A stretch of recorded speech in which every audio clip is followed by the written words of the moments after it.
I'm going to call to order the meeting of the Community Supervision Advisory Committee this morning. And we'll start by asking Dawn to take the roll. Julia Tella. Here. Kim Britt. Amber Brown. Molly Bruner. Here. Carter Deers. Here. Jessica Frolick.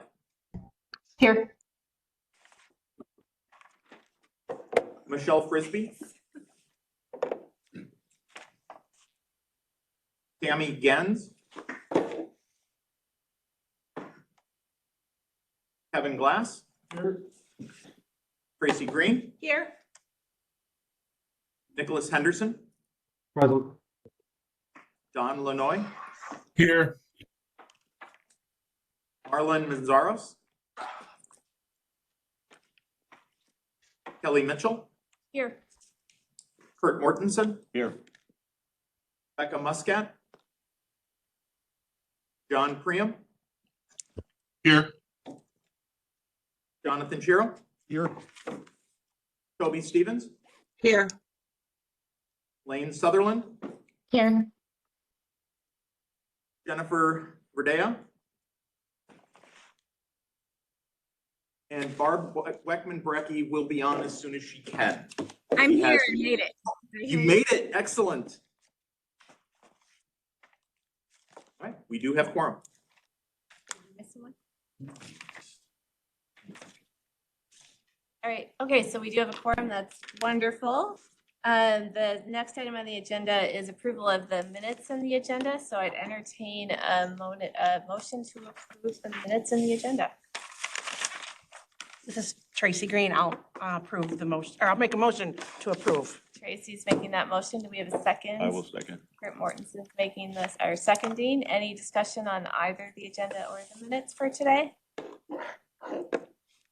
Hearing none, we'll go ahead and take a vote on that. Julia Tella. Yes. Kim Britt. Amber Brown. Aye. Molly Bruner. Aye.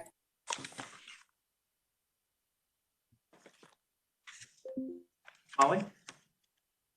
Oh, aye, sorry. Carter Thought I Deers. was- Yes. Jessica Frolick. Aye. Michelle Frisbee. Tammy Gens. Kevin Glass. Yes. Tracy Green. Yes. Nicholas Henderson. Aye. Yes. Don Lanoy. Yes. Kelly Mitchell. Yes. Kurt Mortensen. Yes. John Priam. Yes. John Shiro. Yes. Toby Stevens. Aye. Lane Sutherland. Aye. And Barb Weckman Brecky. Aye. Okay, that is unanimous with the members present. Great. So with that, the motion is approved. So now, Molly, I'm going to kick it over to you for the next part of the agenda. All right, the next part of the agenda is to review the draft policies that you got in your email. One is the risk and needs assessment, and the other one is the case planning policy. And I just need to do, I did not hear Cami Gens say yes, or is John Marsalic on the attendee, or, like on the online in the different area, or either one of those? Check to see if he is online. He was. Yes. Okay, is Cami in that group too? Tammy is not in that group. Okay, John, you are now able to unmute. hey, John. Hello. Good morning. Good morning. I'm having a hard time seeing you on my computer here. There you are. All right. So I am wanting, if it's okay, John, would you start with the case planning one? I was not at that. I also heard Emilio Lamba's voice in the background. Is that correct? Or Matt Cook, is he there? Emilio's here, yes. Okay. I was not at the MACAC meeting when we did get feedback from our jurisdiction on these two policies, unfortunately. And so I am, well, first of all, going to start with the case planning one, and John will have that one. And then I don't know, Emilio, if you can speak to the risk and needs assessment. I've been trying to get a hold of Cami in the meantime. So John, go ahead. Thank you. Yeah, good morning. The policy has been in front of the committee now a few times, and at this point, I believe on the agenda it talks about action being taken. I think we're at a point where my hope is that we can move to pass this.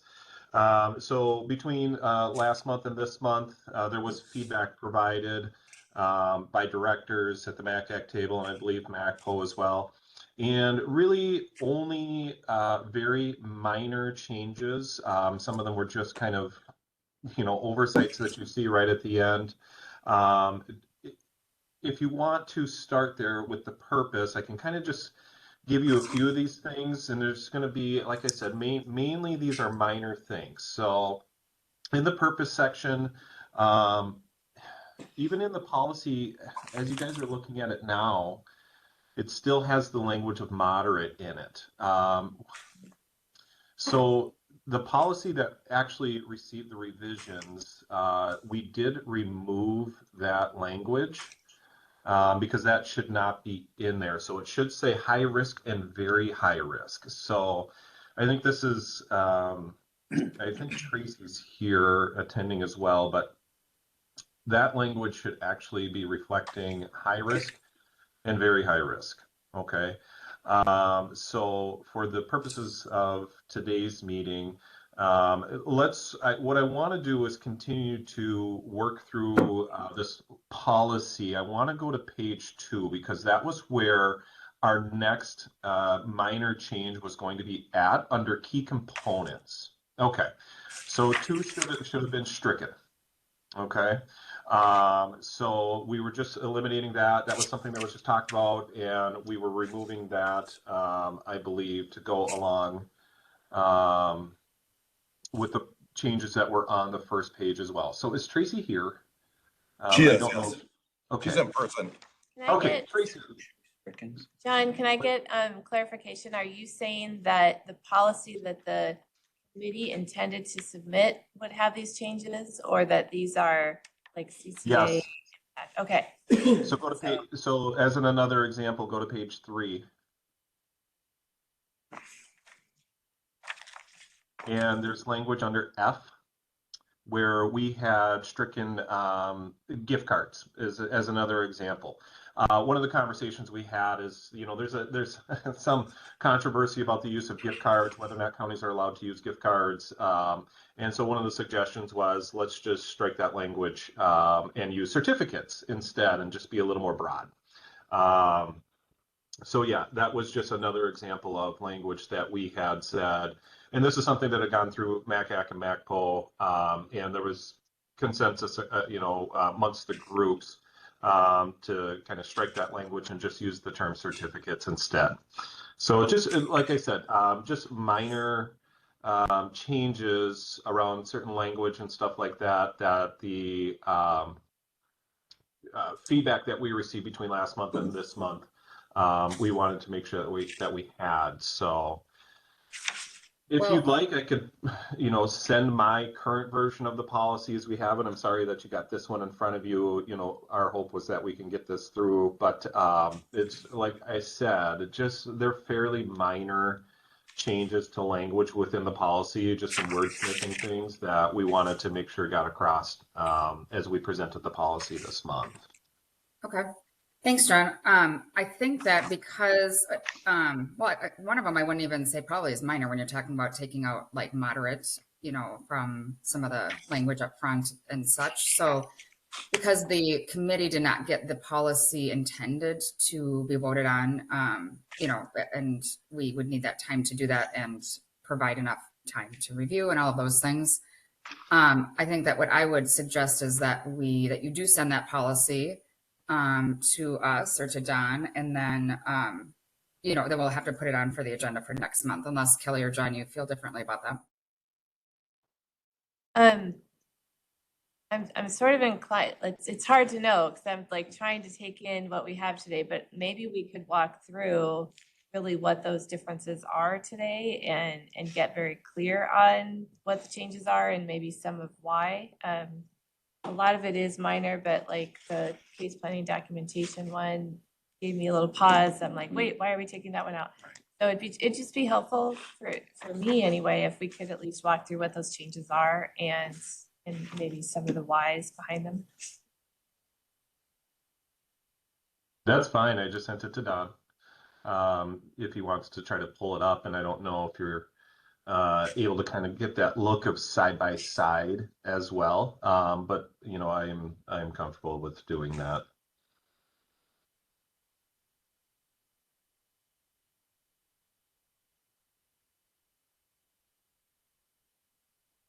I am just waiting for it to arrive. Sounds good. If we're waiting, can I just ask about key components number 2? Because I was not clear about that. Can somebody outline why we would take number 2 out? That is I pretty. think some of the feedback was it was still really kind of, it seemed a little vague. And so it was like, well, what are we really getting at when we talk about this? And can we just focus on number 1? So you have to case plan with this group, and you're encouraged to case plan with medium, and that's the mandatory case planning piece.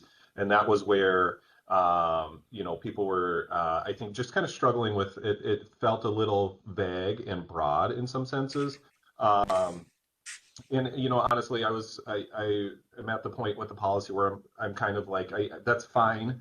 Again, as we've discussed, Carter, these things are going to be looked at again. There are a lot of things that are still to be addressed when we have the uncertainty even around the moderates.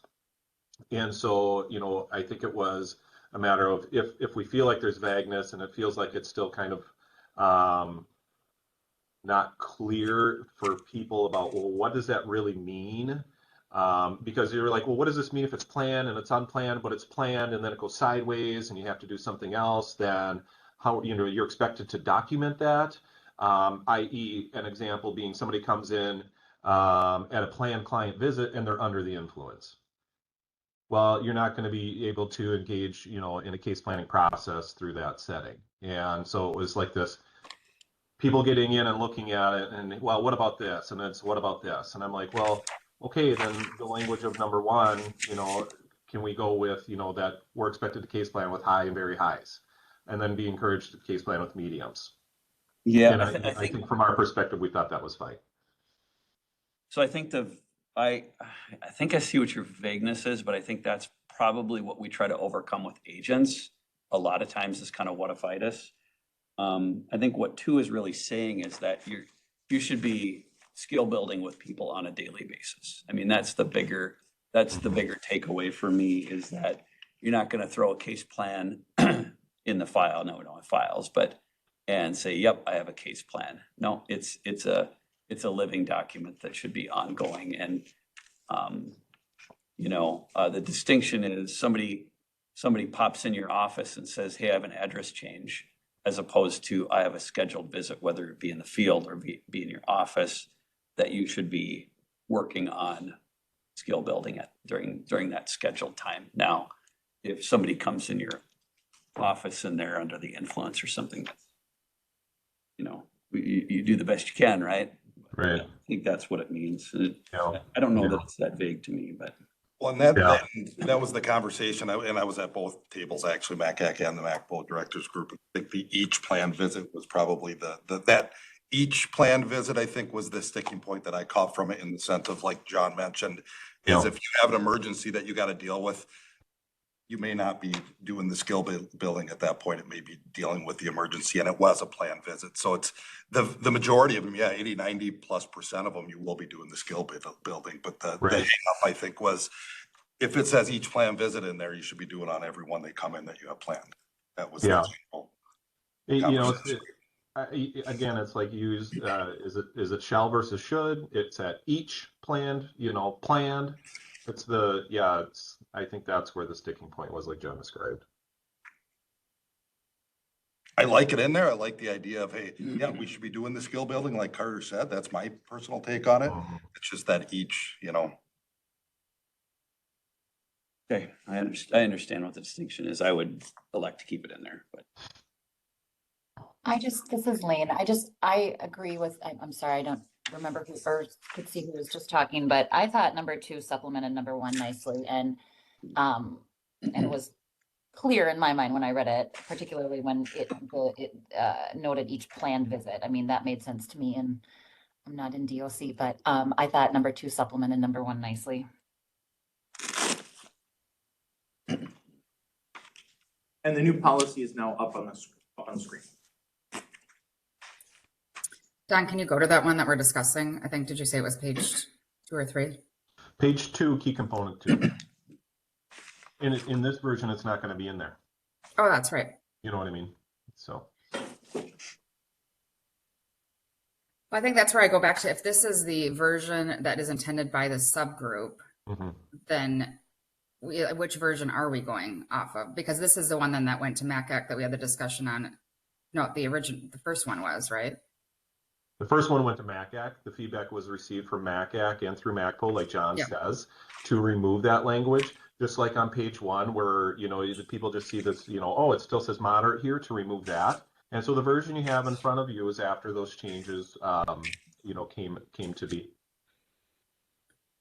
So I guess instead of, again, the intention was to vote today. So if we are going to just walk through this current policy, and so for instance, we're now having a discussion at CSAC whether to put number 2 back in again. I just want to make sure that we're not moving this to action, then that we would have to bring this back again to, because it's now a different version than what was reviewed prior. I also, if I can make a point, I mean, you just said those were changes made after feedback from sending it back to the different delivery systems. Those should be changes that are brought to light in this meeting, not changes that are made in the policy that the committee reviews. Because, I mean, DOC hasn't weighed in on those changes. And neither has any other member of CSAC weighed in on those changes. I think those are changes that need to be made out in the open at this stage. If they should be proposed, and the committee should decide at this point whether stuff gets changed or not. I'm a little confused about the process, I guess. Me too. I agree with you, Kelly. I guess I was just, commenting that we wouldn't be voting today. We would be doing what we're doing now. It's just discussing what needs to be in and out, right? We would, but I think we would work off of the original policy that everybody saw, highlight what the feedback was and what the suggested changes are, and then decide if we accept those or not. Got it. Okay. Sounds good. So we really are going to go off the other one and not the one that John just sent. That's fine. But I just want to throw this out here as maybe a compromise and further discussion to think about is just maybe adding when practical. They have it in there, and then when practical, it's going to be documented. But obviously, if somebody comes in, they're demonstrating suicidal behavior, self-harm. We're not going to be talking about, the case plan, what we have been going on, right? So most of the time, I would say it's going to be documented. We're going to focus on the case plan when practical. But you're going to have rare occasions, especially if you're doing that on high risk clients. And that was my majority of my caseload when I was an agent. And so I can speak firsthand to this. I don't know, probably like 80% of the time, you have a planned office visit, things go well, you talk about issues, relapse comes up, things like that. But there's times where like somebody is talking about self-harm or threats to somebody else or something else that's going to take your mind off of the case plan that you had planned on talking about. And it's going to be more of this, I need to talk about this stuff. I need to get either, hospital, go at law enforcement, whatever the case may be, where the case plan is going to be second nature. And it's not even going to be on your mind when those type of incidents come up. So I think it's good to have it, that we should be documenting it, absolutely. but one practical, because I'm not gonna, well, hang on, don't kill yourself right now. I need to document this, right? Like, you're not gonna do that. Can I respond to that? This is all within the case. This is the way we teach case planning. This is the way that we practice case planning. And it's not outside of case planning. Like, we don't teach it and say, like, if somebody comes in and they have a knife to their throat,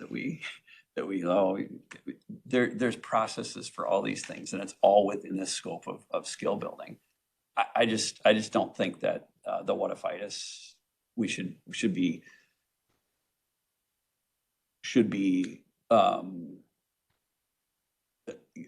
kind of swaying how it is that we are generally trying to to process and deal with folks in that interface. If we go back and say, oh, well, you only with this group of people, you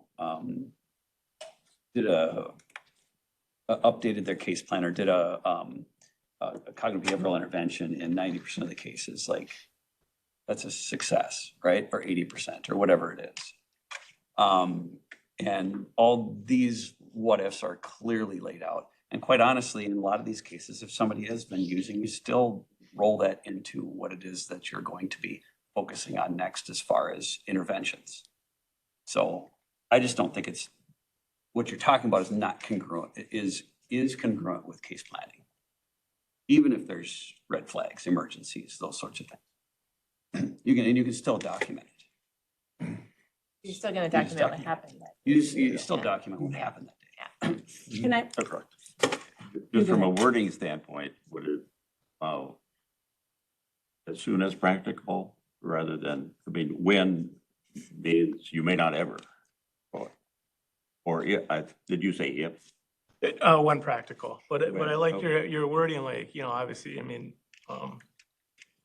as soon as, or what? Wordsmithing here, that's all. As soon as practical. I have another suggestion.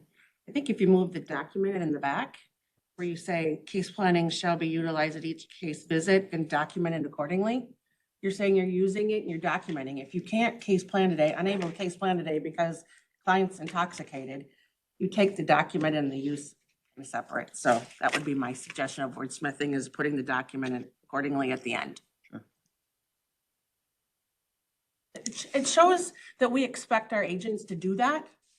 So by removing it, I think takes away that expectation, but makes it realistic that if something happens and unable to do that today, but you're still going to be addressing at a future appointment. Okay, they were intoxicated, they ended up in detox, or they in text, and so I just think if you put and document it accordingly at the end,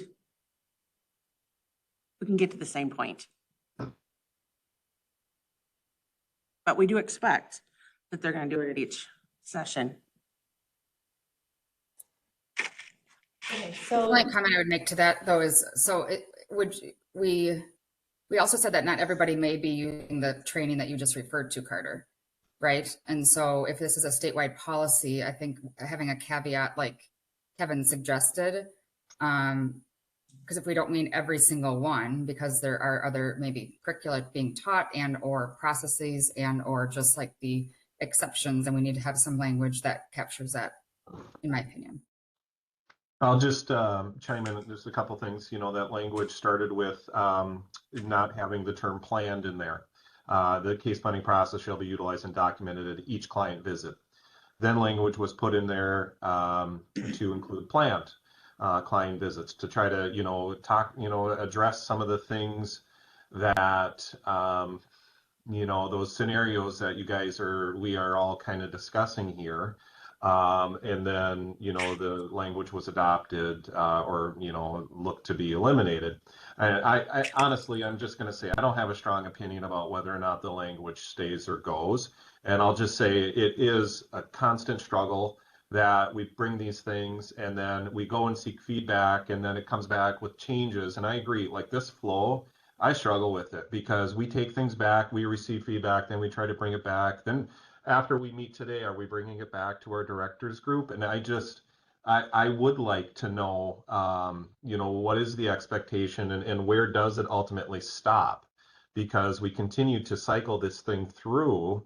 And until we stop cycling it through, people are going to continue to give feedback and suggested changes. And, it's, we're 4 months in on, looking at minutia of policy details. And I understand they're important.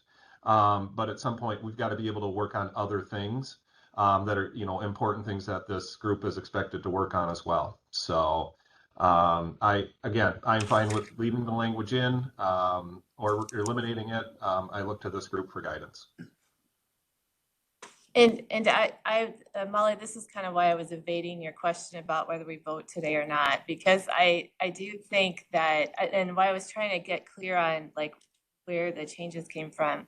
I think that when we're at this stage, much like how we did our final report last time, and I asked my chairs to comment when I'm done here, that we have this policy in front of us. We have sought feedback from all of our constituent groups. This is an opportunity for CSAC members to bring that feedback forward and decide on which pieces of that feedback are we going to accept, reject, tweak, whatever. But we should try to finalize it today by incorporating the feedback that the whole committee thinks is appropriate.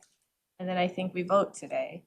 And unless like something is hugely off and we decide as a committee, we need to send it back out one more time at the end of this process. But I think we can get through these changes today. And just as long as they're highlighted and we say, okay, yeah, yes or no, does anyone have any big objection to that? I think we can do it.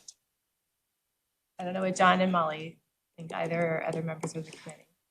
Oh, that makes sense. I think that's what we've done on previous policies when we've approved them as well, is when they went out to our organizations, came back with the original policy, took a look at any changes necessary, needed, or recommended, and then we voted at that point. And then if there's significant changes, it could potentially push back up, as you mentioned, another month. But yeah, the process makes sense. We should be going, I think, off the original. Yeah, Don, can you pull up the original That one? one? The original one? Yeah. I think we should be going off the original one. Is this the original? This, One that was. yeah, the one one that was was sent out, printed yeah. here is Yeah. the original. Thank you. The printed one is the same as it came in the email, right? Yes. I want to just make sure that, Yeah, the one you have. well, I printed it, I didn't grab it up there, so I just wanted to make sure that I had the right Yes, one. absolutely. That's the one I had. So Another point of process here, I have a question. Should we, as we're going, if that's the case, we're going through this, should we be voting on each particular piece of this, or like? What we did, so we have some new members. So when we did the final report last time, and we were just looking at draft policy ideas that we were sending forward, we would, the folks who were presenting it would kind of walk us through. As people had feedback in particular areas, they would sort of call that out. We could change it unless somebody had a big objection to it, then we would talk about it. And if there were, basically we weren't voting every time. It was like, does anyone have a big objection to doing that? Okay, no, then we move on. We'll make that change, we'll move on. And then at the end, we sort of thought about all of that together and made a vote. Okay. If that's the case, can I propose then, as opposed to make a motion? A2 would leave in, and I'm okay with the way it's stated there, but Tracy had proposed, I don't know exactly what your language was, but I'd be okay with that if you think that's more clear. But I would really elect it to leave it in because it does mean a lot. And I think it does make it more clear about what the expectation is. And I think that is a huge distinction for agents, for agencies. I think that's what thoughts. You say leave it in the way Tracy suggested? I said just leave it in. The way it is. If we wanted to, rewordsmith it, that's fine too. Either one is fine as well. I would like to leave it. Tracy, can you tell us again what your language was? My language was the case planning process shall be utilized and documented accordingly. Or no, at each place planned client visit and document it accordingly. Okay. And then Kevin had some language too. What was that? I would defer to Kurt's. I liked his, language. Oh, Well, it was essentially what you said, Kevin. He was just modifying it. When accordingly, or, something accordingly. If okay, so what I think Tracy just said. I added as soon as practicable. Yes. Oh. And Okay, I look at the as soon as practical, meaning you don't have to document it right away. But I think the question is, do we have to do it at every visit? And if it's not at every visit, we document it. So If that's what this says, that's fine with me. I could be fine with either of them too. I just was looking at ways to try to avoid the concern of what if there's a crisis or something and you're not case planning, you document accordingly then. Don, will you scroll to that spot we're talking about so we can all see it Yeah. online here? Sorry about that. No, that's fine. What page is this? Page 2, key component, A. Components. Right Right there. there.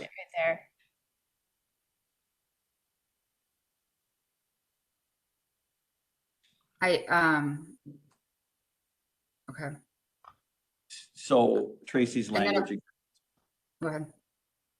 Tracy's language again was, the case planning process shall be utilized at each planned client visit and documented accordingly.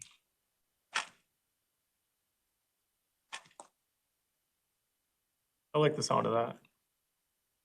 So I'm tying this back to the definition of case planning process, because I go back to what if it's a different curricular, somebody else is defining case planning process different. So we need to go back to how we're defining it in this policy, right? And so we're talking, oh, go ahead.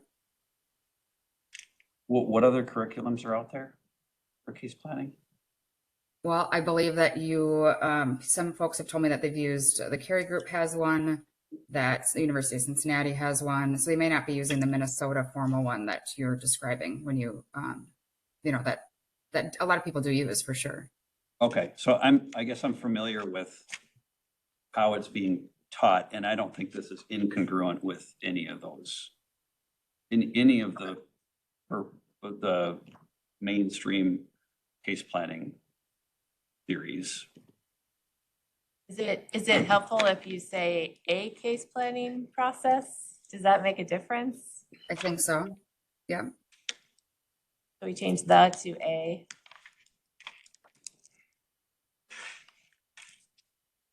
So and then I'm going back to the definition again, which I know we were going to talk about, you know, kind of as a whole, but I think in this context it matters. Like, what are we saying needs to be documented? What is the case planning process that needs to be documented at every client visit? And in the definition section, it talks about it's different than monitoring. I don't know if you want to scroll up to the definition of case planning. Although it doesn't say in the definition case planning process, so I assume it's just the second definition there. But the purpose of case planning is to reduce a client's risk by using skills, using cognitive behavioral interventions, targeting a client's criminogenic. Again, there's a lot of things in that case planning process that may not be doing a particular skill, right? If a client has more than one criminogenic need, the initial case planning process will help align in that area. So again, it's more about clarity. If this is going to be required, again, at every visit, it could be, you know, using motivational interviewing and building rapport. It could be you're actually doing the assessment and all those sorts of things, like the many different things that we do, right? I just want to make sure, does our definition reflect that? And then is that what we're saying in number 2? Because if it's really anything in what we do with a client, then that makes sense because you're going to document it, right? If To me, somebody, too, go ahead. to me too has to do with cadence, right? Yep. We have the definition, and A2 is about cadence. It's not about one and done. Great plan, I'm gonna lose 10 pounds and we'll check in and you're done. It's about cadence, and I think cadence is important.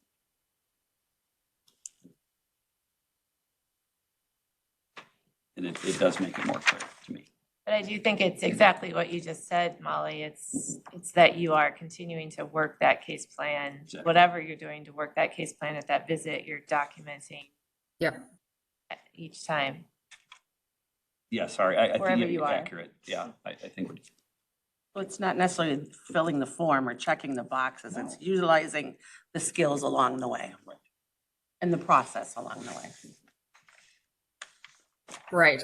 For me, again, getting the feedback from other directors and or even just agents in my area, the semantics on this do matter because for a long time, case planning itself was the set your short-term, long-term goals, set your SMART goals, right? Like the actual planning part of it, not to the like we were talking about any tool that we use in our practice model. So a lot of us have been using more of a practice model, right? And case planning itself formally is one component of a practice model. But this Minnesota curriculum or this way that this is written is this case planning process is synonymous with a practice model. And again, I just want to make sure that what are we saying here? I think we're saying practice model. We're saying like every skill that we have to utilize with our clients, and we need to document that and why we're doing those particular things as it relates to, again, working with individuals. And is that defined well enough in our definitions that that's what we're talking about? I agree. And in light of that, I think we go back to A2. I think you remove the or a, and you just say case planning process. And then I just want to make sure in our definitions, we probably even need to say case planning process is what, and define it as this, like all of our tools, the cadence, however that needs to be defined so that it's very clear that that's what we're talking about.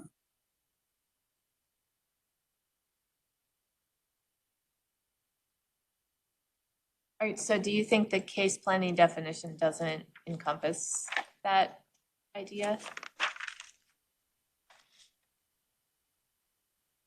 I'm sorry, I missed the question. Do you think the case planning definition doesn't encompass that idea right now?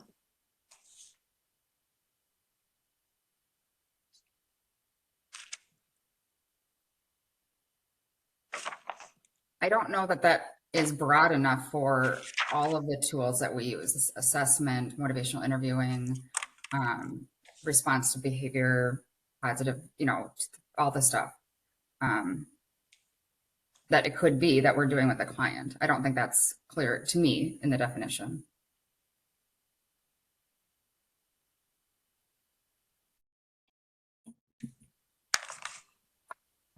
You don't think those things you mentioned, Molly, are cognitive behavioral interventions?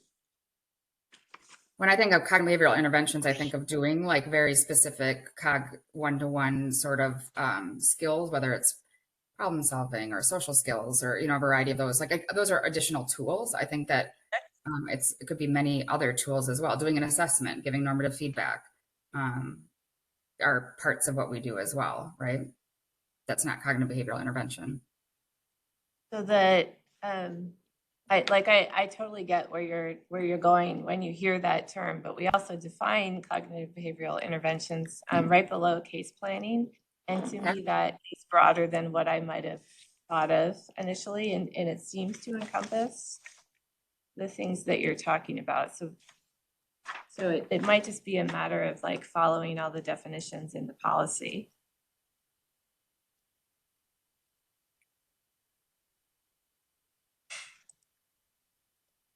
I am trying to figure out the language that I would be suggesting. I'm wondering if it's more of it's a framework or it's a it's again, you might be using more than just cognitive behavioral interventions in that process is all I'm suggesting. So maybe to go along with that, I'm looking at case plan, the definition, the last line.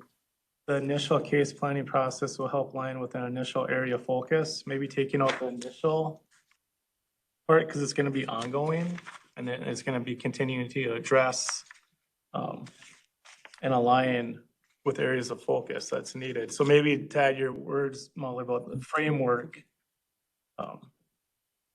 the case planning process will help align and I don't know if you want to add framework or something in there with the area of focus.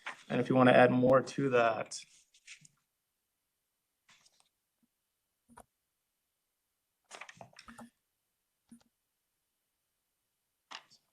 Can I propose something? Can I just, and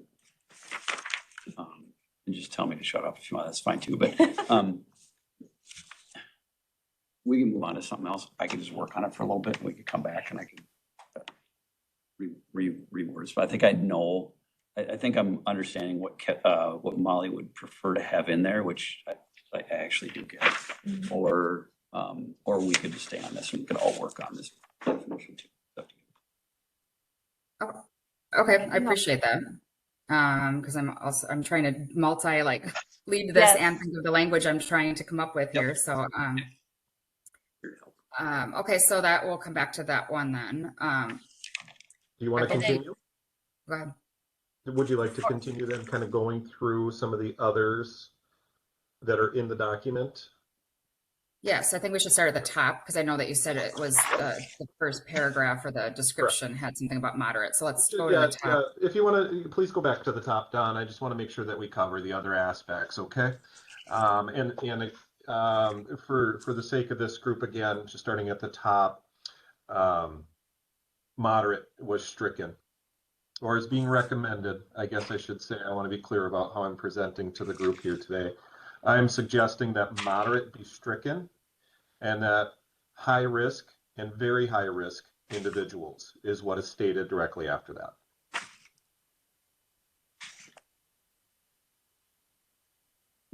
Can I just ask for clarification on that? I think we all talked about this and part of the reason we're removing moderate at this point and only highly recommending it is because we don't have a validated tool in Minnesota and understand what that moderate case will look like. Is that correct? That was why the language was stricken, yes, as part of the memo that was provided for the group at the last meeting. It was because of funding the workload study, the LSCMI validation, and those were outlined in a separate document. With an intent to likely come back or possibly come back to modify this policy if and when we have a better understanding of what that moderate or what our assessment tool will look like and what a moderate case looks like. Correct. And I don't recall if it was the expectation was going to be a 2 or 3 year cycle on these policies, but that was what I believe we had discussed is that the policy would be reviewed as part of policy review. And then once some of those other factors were established, then we would evaluate where we're at. Because I think we all kind of, well, I shouldn't say, a lot of feedback I've heard is that we love to case plan our mediums too, but we don't know what this new tool will do with our population and our ability and what that medium client is going to look like in Minnesota per se. So I think there was some hesitation about pulling the moderate out because that's great, right? We'd all love to case plan with every client we work with to work with them on these issues, but time and resources doesn't always allow us to do that. So I think the agreement was we can live with this now, but have an understanding that we're going to revisit that after we have a validated Minnesota tool. And I don't know if I'm speaking for everyone on that, but that's some of the feedback I've gotten and my thoughts. Correct. I'll just put my concerns out there. And the concerns that we have at DOC are that, like, I get it. I hear all of the concerns. I've said it before, so I'm kind of a broken record here, but I sort of feel like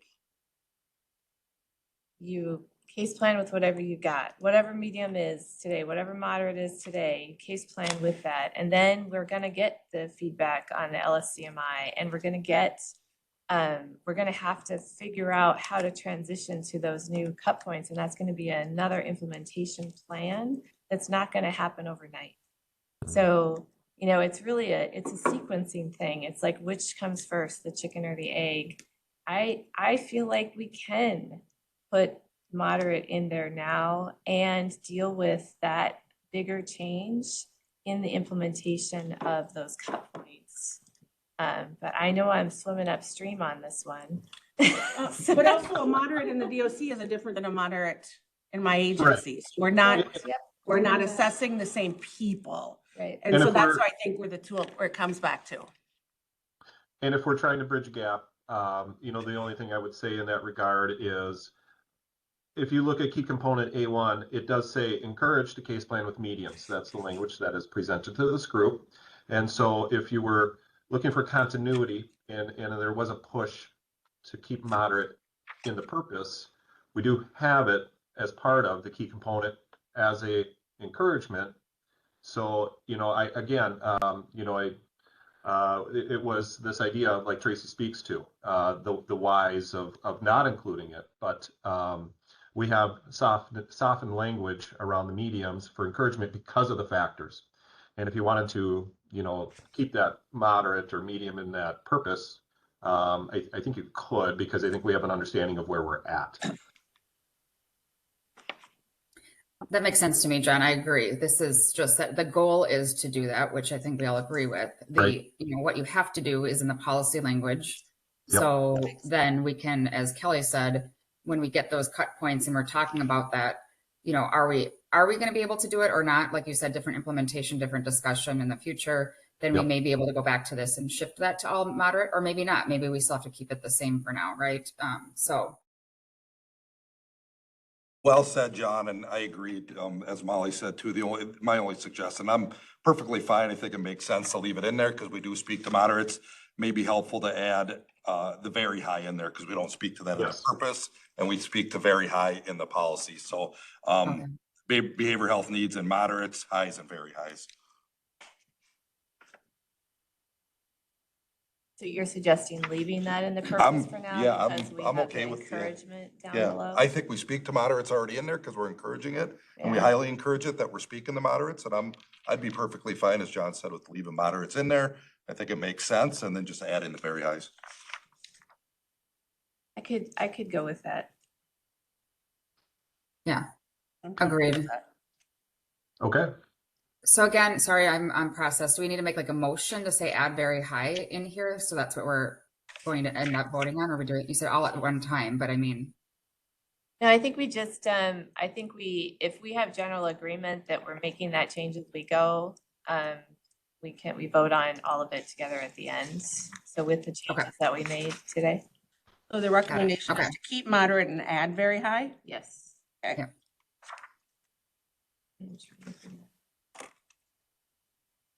All right, what is the next section, John, from at least your perspective? Well, so Carter's wordsmithing, I believe, page 2, key component number 2, is that correct, Carter? I'm writing, sorry, what? No, that's fine.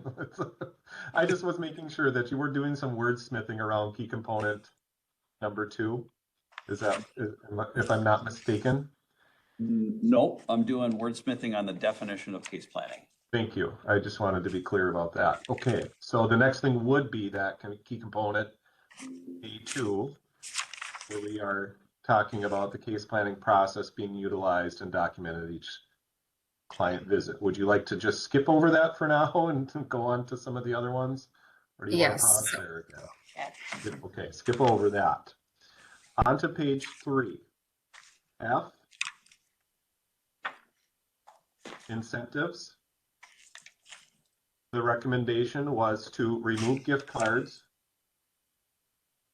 and replace it with certificates for the reason of gift cards not being utilized and somewhat also frowned upon to be used. Okay, is there discussion on this point or concerns about taking out gift cards and replacing it with certificates? No concern here. It's just an example, so I don't have any major concerns there. Okay. Thank you. All right. G. So wait, 2. ESTS will be utilized to record assessments, interventions, and case planning process. There was a recommendation to remove that language, case planning process specifically, and then also progress notes. I think that there was, I'm struggling to remember what exactly we talked about at our directors meeting, but I think there was just some concern about it being a bit redundant. And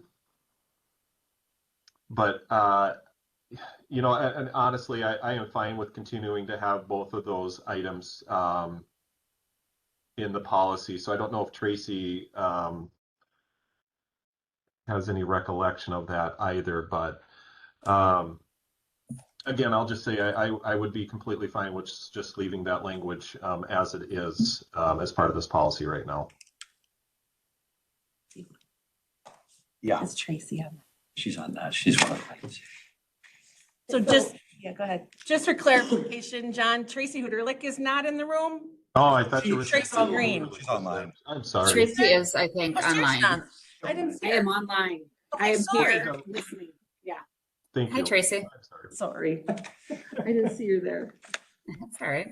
Wrong Tracy. So I'm sorry, John, which ones were you talking about changing again? The two suggestions were to remove case planning process under number 2 and progress Uh-huh. note. And progress notes. Yes. And I think number 1, if we're going back to the thing we just discussed, we should maybe say a case planning process must be documented. Thank you. I believe it was because people felt that was prescriptive to what the Minnesota version, yes, expectation would be. So if we broaden it out with Molly's suggestion, I think that would be appropriate as well.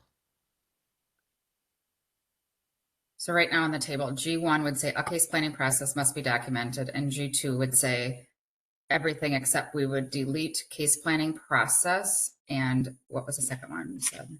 Progress notes. Progress notes. Okay. Discussion on that. Questions, concerns? I don't know if it doesn't make so much of a difference to them. I guess I'd rather just leave it in. So, not sure what it gains us to take those things out. In number 2, I'm okay with the Yeah. change one. Again, I think the point about the case planning process, I think they felt there was some redundancy from 1 to 2. You know, you say it in 1 in some regards about documentation, and you say CSTS will be used to do this. Well, it says it in 1. That's where I think there was the redundancy. Again, with the progress notes, right? The planning process must be documented within CSTS. Well, the progress notes, it's alluded to in 1 as well. But again, I would be fine with leaving the language as well if the group so chooses. It does seem like it says the same thing, at least the case planning process part. Yeah, and if you look at 3 again, you know, it just talks about, you know, the case planning documentation, and there's just some, again, they're minor, I feel, minor suggestions, and again, I'm fine with them remaining or being eliminated. Yeah, I mean, I think for sure taking case planning process out makes 100% sense. Yeah. If we just leave progress notes just to cover all the bases, I don't know. Yeah, I'm fine with that. Okay. makes sense. Kurt is being given some language to wordsmith now. You got an attorney brain on this now? That's his superpower. Yes, that's right. Okay, so where are we at? So far, I'm still not hearing, it's okay to change G1 to a case planning process. Yep. Kelly, do you want to keep it in then, or? And to remove. So we're saying Okay. change G1 to a case planning process, and then Yep. in 2, take out case planning process. Yes. Does that work? Yeah, my taste. I like it. Right? Okay. Okay, Next, John? that's it. Okay. We'll just be going back to key component 2, Okay. key component A2.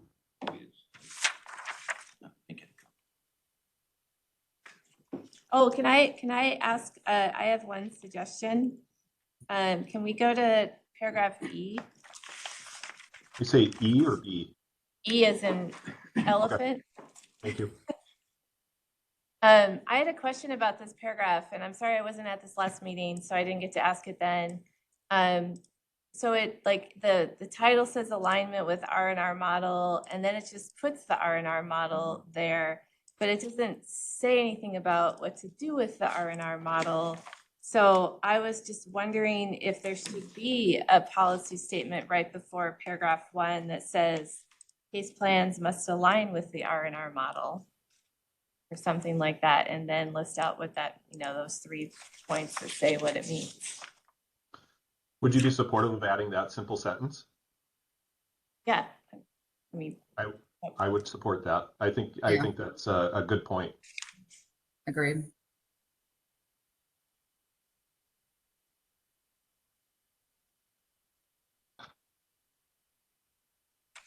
And then have those 3 items underneath that, Kelly?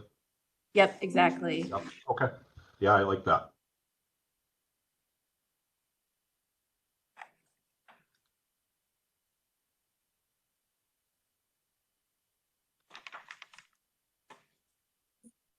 Okay. All right. What other questions or comments from anybody on CSAC related to this policy in general? Oh, while we're waiting for some wordsmithing. So, I emailed Don with the definition that I came up with in the interim here. As soon as he gets it, we could look at that. Okay, thank you. Changed it quite a bit. I never, honestly didn't like it again. So, I'm kind of glad. That's not good. Well, you just start a definition off with what it is not. Oh, I see. I don't know. And I wrote it again. So You throw it in chat GPT real quick, see what they do with it. Yep. Oh, I was there.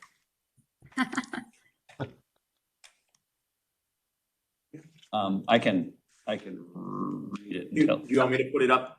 Yes, please. Okay. Thanks, Don. Yeah. Don is like working hard today for us. Yeah. Yeah.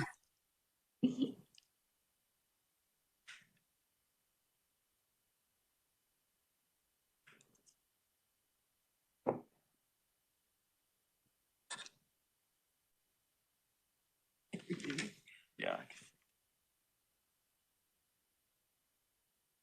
Okay. You want to read it? I can.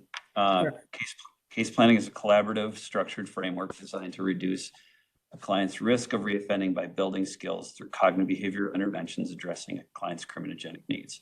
Unlike monitoring compliance with conditions, case planning is an evidence-based practice that supports behavior change through a sequence of connected steps. An agency's case planning framework, I already see something I need to change. An agency's case planning framework may or often include a set of process. Wait a minute. An agency's case planning framework includes a set of processes, often including engagement, normative feedback, focus and alignment, goal setting, ongoing skill practice, and transition. So that brings in your, clarity of what really is included in some of the things that we're working on. I don't like that last sentence, the way it starts.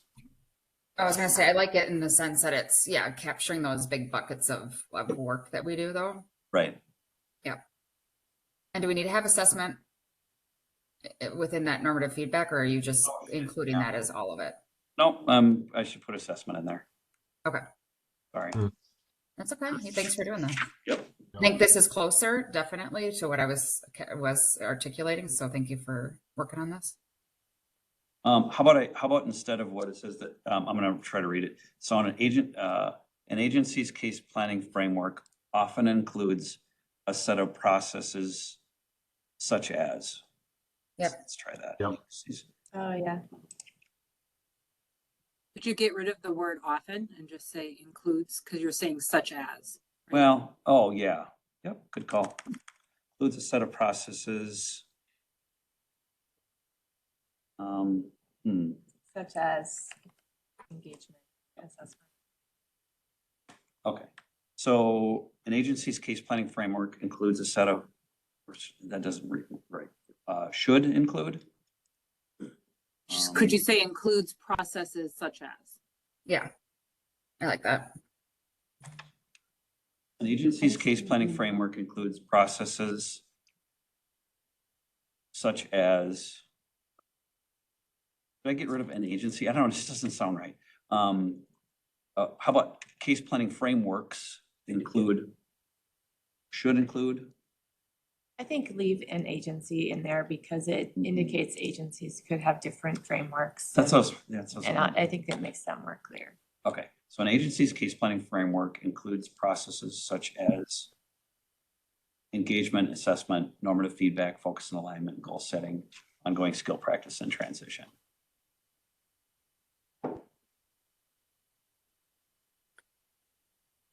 Okay. Thoughts, anybody? Concerns? I like that. Like that. Yeah. So if we replace the case planning definition with that, it gets us to the bigger framework that you were talking about. And Correct. it includes all of the skills that agents do. Okay, I like that. And then I see, like, yes, that means then that you keep that second point, because everything we do with the client, yeah, you'd be telling the story then about what you're doing in that particular moment, right? And that makes sense to me. Okay. All right. Well Anything said. else on this policy? All right, so Sorry, I'm not sure if you were asking me or the group. anybody? Okay. I just want to make sure that I'm clear regarding that key component too. Do we have language? I'm hearing that we would leave key component. We scroll back up, Don, please, to page 2. Page 2, key component. So I think now with the definition that Carter just read, Okay. that we could say the case planning process shall be utilized and documented at each client visit accordingly. Okay. Molly, it would, the one change would be, it'd be a case planning A. process, Jill, correct? Thank you. Yes.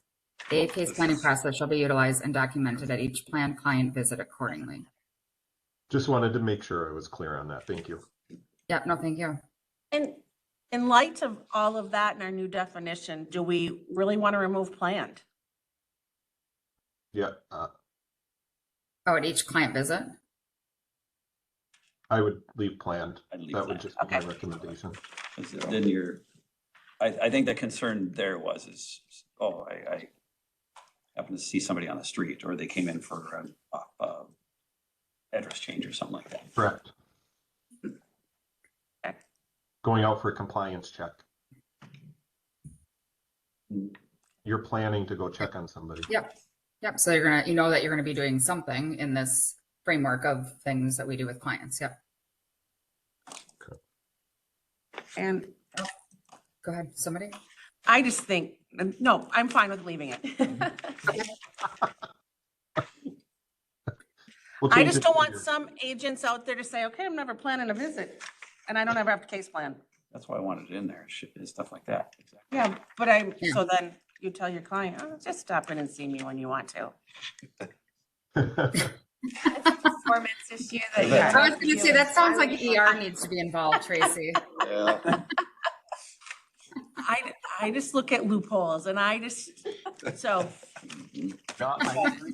Use those no, I don't use those loopholes, but. Okay. Okay, so then if I don't hear any more changes or suggestions, then was that done? I'm not in the room. I apologize. Were you documenting all these changes? Because then we'll need a motion with said changes to vote on this policy.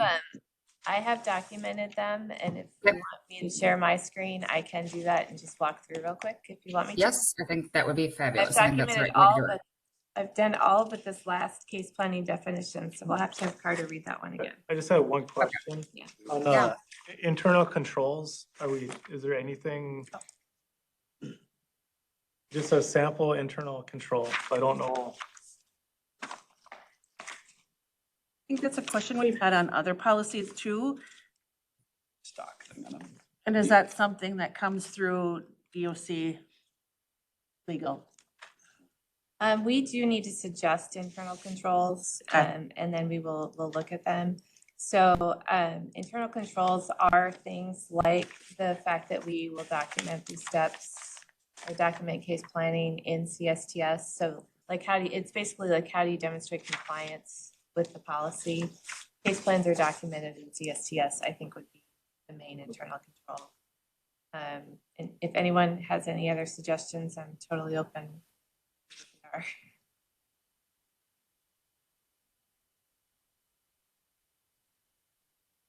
I do not. And up above, quality assurance isn't a quality control. Are those different?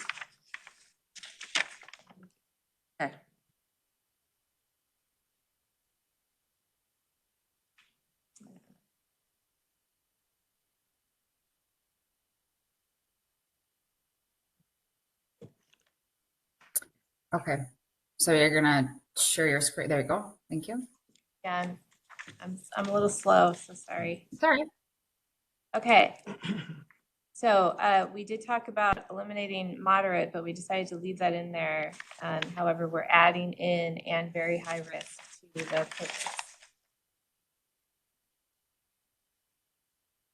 We are changing the case planning definition, and Carter, can you just read that again?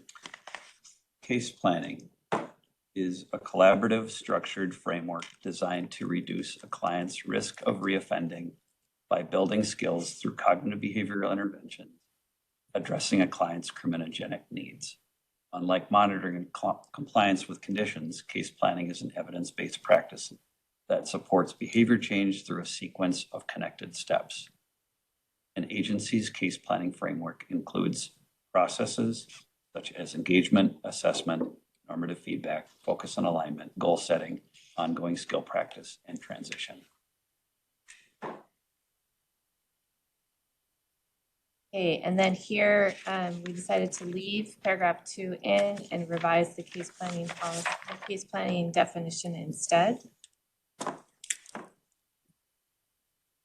Kelly, is the D is an A, Oh, right? And yes, I'm sorry. That's why there are 2 comments there, and I just missed highlighting the other one.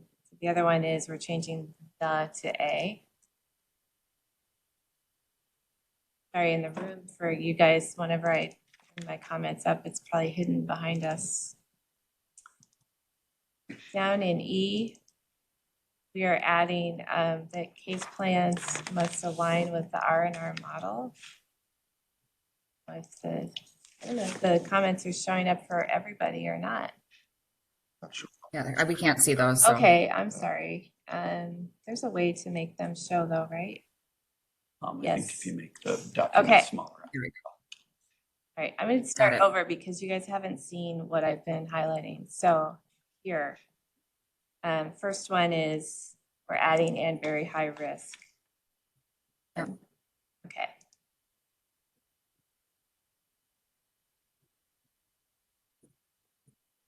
Second one was we were changing the case planning to what Carter had said out loud. Okay. Down here, changing the to A, but we're leaving the actual language there and revising the case planning definition instead. Sorry, I really hate PDF editing. I really prefer Word. Yeah, right. Down for E, we're adding this statement right before 1, 2, and 3. Case plans must align with the R&R model.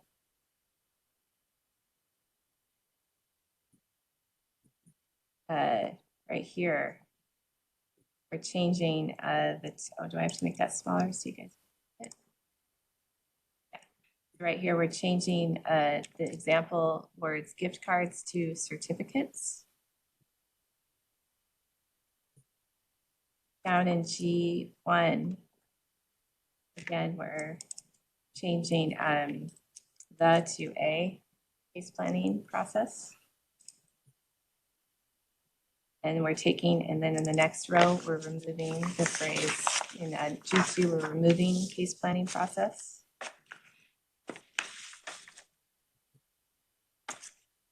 And then we just talked about adding an internal control that the case planning process will be documented in. Do we want to add also documented and comprehensive plans?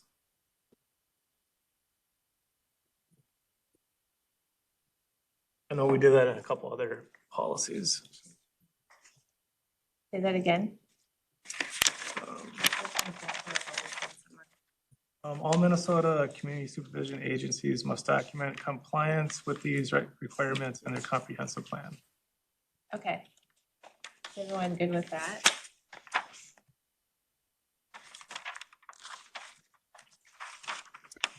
Not necessarily a problem with it, but when Compliance is with that? Go ahead. I was gonna say, do we need to add or steps to achieve compliance with? Yeah, things like that. And I just wonder, because those would get into some of the metrics on the data pieces, you know what I mean? Like, and what, how is that measured, defined? What reports are we pulling from CSTS? So we're all doing the same thing. Like, is that a separate conversation related to all of these policies and metrics? Because what are we just gonna, based on what, I guess, do you know what I mean? Like, so how do we know we're in compliance? Are we just gonna say we're doing it amount now high risk? Or are we supposed to like, well, Yeah, no, I hear what you're saying. We don't have clear expectations yet, do we? No, we don't have expectations for,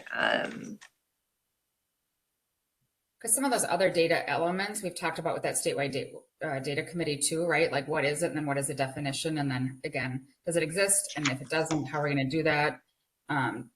So I just want to make sure like that. I feel like it's a little bit like that's a different conversation because all of these policies we're going to need to document, right? Somewhere. I yeah. don't know.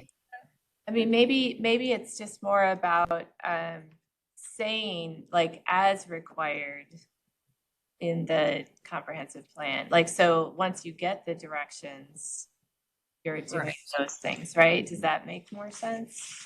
Like, yeah, because I think that will be spelled out as we work through the requirements and the comp plans in general, right? mm-hmm. Yeah. It'll be in the comp plan. We don't need it here. Right. That's kind of what I'm wondering too. You don't want the comp plan thing here? Is that what you're saying? That's my perspective. We have an outline. I think it will show up Why would elsewhere. we make it a requirement unless. Well, I mean, it's a requirement of the comp plans to follow policies already, like that's in the statute. Right.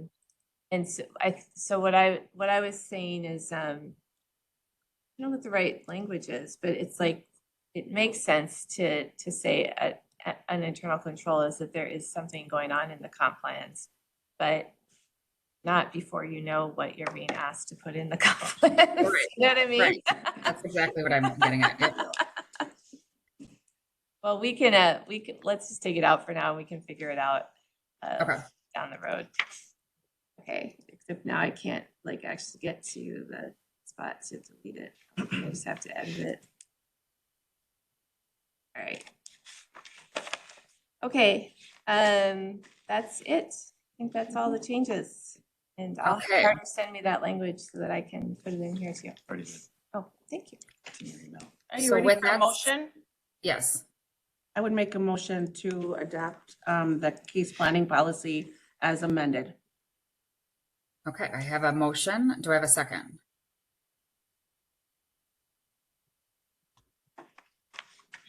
I can second it, Julie. Okay, thank you, Julie. All right, so we have a motion and a second. Any more discussion?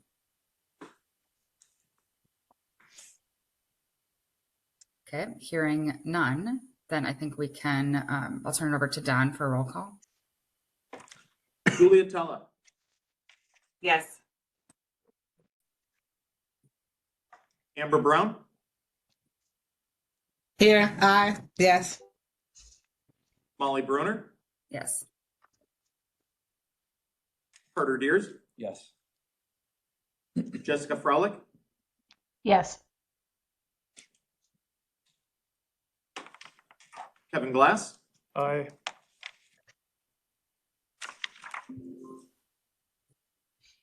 Tracy Green, Aye. Nicholas Henderson, Aye. Don Lanoy, Yeah, yes. Kelly Mitchell, Yes. Kurt Mortensen, Aye. John Priam, Aye. John Sherrill, Yes. Toby Stevens, Aye. Lane Sutherland, Aye. and Barb Weckman Brecky. Aye. That is unanimous vote. All right. Well, that's exciting. So now we have another policy approved. So this is great. All right. So then before we move on to the next policy, the risk assessment statewide risk and needs assessment policy, I need to ask for a break. So if we could come back in 10 minutes, and Kelly, if I can call you and John here, that would be great. Sure. Okay, so I have what time is it? I have, 10:46. So if you come back in about 10 minutes, then we will reconvene. Thank you. How do you want to call them out? You're going to call one of our phones, Molly? Yeah, I'll call on your phones. Okay. Okay. Do you want to?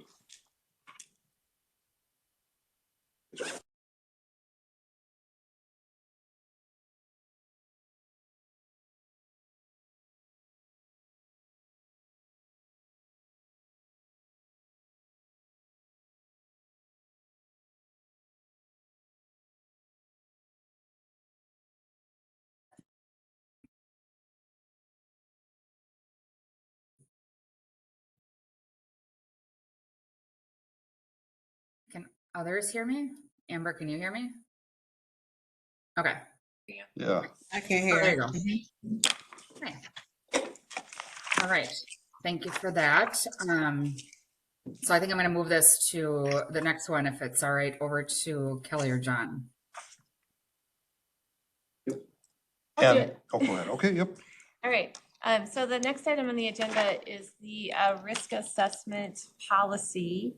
However, it looks like we don't have someone from the subcommittee here today to talk through any changes that we might have. I think this one came in a little bit later, and I actually didn't expect it to be on the agenda today, I'll be honest, because I thought they were still working on it. We got it till December. So because we don't really have someone to walk us through what's changed, and that's important for us to understand, I'm suggesting that we move this one to December for review. What did others think about that approach? I agree, because I'm looking at my notes from the last meeting, and none of those changes that we suggested made on. The one that was provided was the one from last month, because I did not receive anything, so I just provided the one we had from last month. Okay. Yeah, so that makes sense to me, Kelly. That's a problem. Yeah. Okay, well, so members of CSAC, we apologize as we are constantly working to get the process straight. We will make sure that the most recent version of the policy is in front of you for December. We'll also, ask the subcommittee to identify somebody to walk us through what those changes are so that we can make a more informed decision in December. Okay, so we're gonna delay that one, and then I think what we're moving on to next are the new policy ideas that are up for consideration today. Workload study. Oh, sorry, no, sorry. It's your job. You do it, John. Perfect. So we are moving on to the workload study of the scope. So last meeting in October, we went through this document. Carter, I think, walked us through it. It was draft format at that point. We did give the workload study design committee the approval or okay to kind of work towards the in-scope items, with the understanding that we'd bring it back this month and formally approve or not approve this. So I think if I remember right, one of the biggest changes was under the fourth bullet, we did add the predispositional investigations in that was not on the original document, if I remember right, but it should have been, as we talked about last time. Carter, is there any other? That's the only changes. It was, okay. So any feedback from the group as you brought it to your organizations?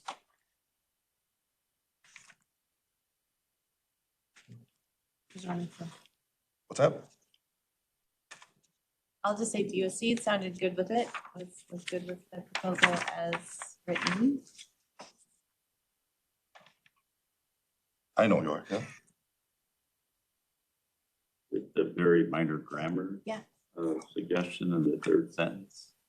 Where it says the following are a list, the immediate list is the object, it would probably be the following is the list, but. Yes, that is correct. See why I brought that everyone over to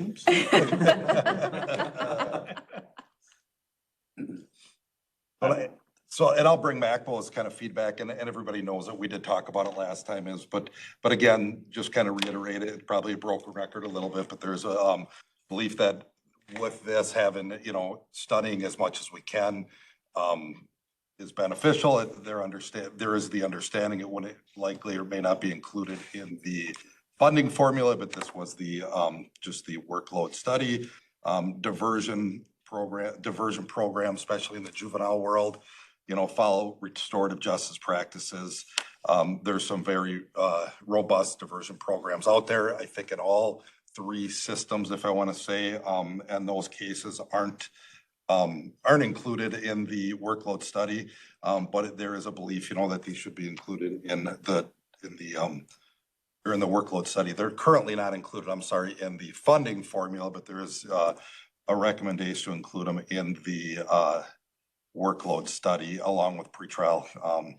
As most know, probably MACBO has been a huge supporter of pretrial release programming, and they believe that it's beneficial to study it during the process. So. Did I miss anything? Tracy?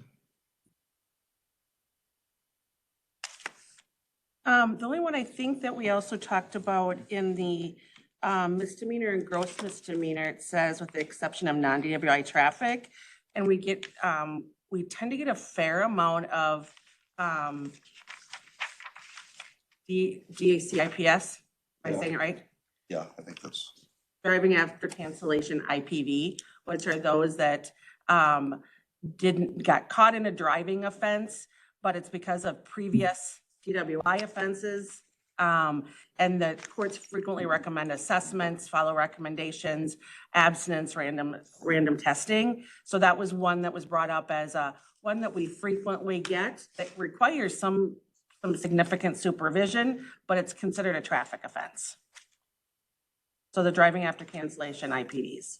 So it is technically a traffic offense, but probably because of repeat DWIs.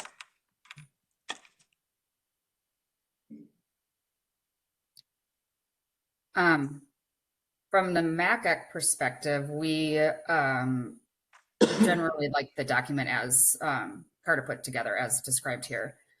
We strongly believe that again, diversion, pretrial programs, et cetera, are not statutorily required of community correction agencies. In fact, as described in the document, some of this is even directed at the county attorney's office, not even if community corrections departments choose to do that or counties choose to have them supervise it, it's not the mandate, so should not be included in studying for a funding formula.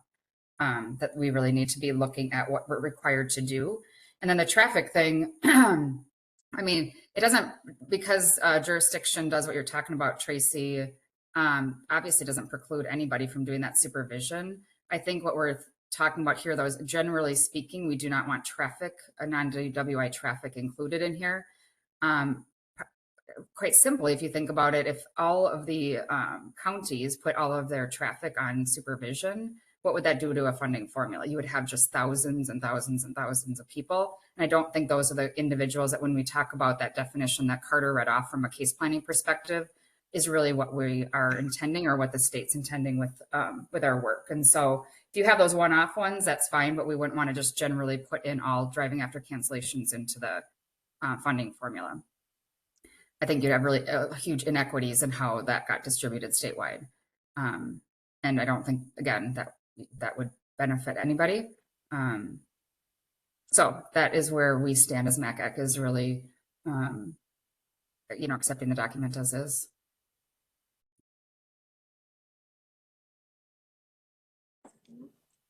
Sure. I appreciate that. I think are you speaking? Okay, all right. The Department of Corrections met, and we would suggest we vote and to give the workload design committee this focus as written for the state, for the reasons Molly stated. Most especially it has to do with equitability. I mean, we have a certain amount of money that we have, and if that is the funding, and we don't think that's gonna grow exponentially, there's a couple things. There's things that this committee hasn't agreed upon as, for example, what is pretrial supervision? What is diversion, and what is that standard? We just don't have that yet. And so if we're gonna parse out the money that we do have, we're going to look at, if we were to fund, for example, traffics, it adds to inequity. There are some things in here that we added or included that were included in the last workload study that we would continue to include, for example, misdemeanor and gross misdemeanor PSIs that are not statutorily required, but that, I mean, it does make sense. That is culturally and systematically the way that we're doing business, and so that would be included. And so it's not all one and none of the other either. And so we would prefer to vote on and pass what is written here.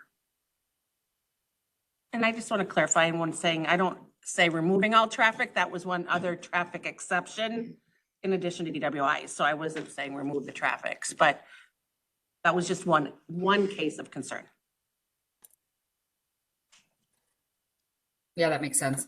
And to add to what Carter said too, because we have that, we don't all do pretrial stuff. Like you said, there's no set standard. We don't all do it. We don't all do it the same. What would you be measuring? You'd be measuring a very inequitable process, and you wouldn't even, again, how would you even fit that into then to into a formula? So for a million reasons that becomes not a good way to do it, even if we were trying to put it in there. So we'd have to come to an agreement on what it was first. I just want to say though that even if this is what we studied today, that doesn't mean we're saying that it's what we'll study tomorrow. I think that the work, this is like the first take at what is the work that fits under the funding formula, and as we continue to build out standards, I think we can continue to look at this pretrial issue and look at some of the other areas that haven't been covered here, because I know that there are pressures in some areas from the bench to do the work too, and I understand the conflict that this creates for some counties, and we certainly can, as we get this information in from the workload study and we're reporting it out, be sure to include what's in scope, what's out of scope, so that people understand that there is some work being done in the state that hasn't been. And so I'm not opposed to any of those things, like making sure that if we give the information to the legislature, all of the information, including that, there are some additional work being done here that's not being measured today and that we'll continue to talk about. So I don't know if that provides any. I agree, Kelly. MACAC said the same thing. They said, we'd love to have this discussion on pretrial and get some standards and things, just like we need to talk about juvenile stuff, going forward. So open to those conversations for sure. And that's well said. And I know pretrial is a different animal, right? And we've talked about that funding piece to it, but I highly encourage us in the future to talk diversion, because as Carter talks about inequity, that provides a lot of inequity within the funding formula. We have a very robust juvenile diversionary program, which significantly reduces our juvenile numbers. So we don't get funded for those, even though we do supervise them. And we divert a number of cases. So it does provide inequity in it. So I would encourage us in the future to take a look at that. Yeah.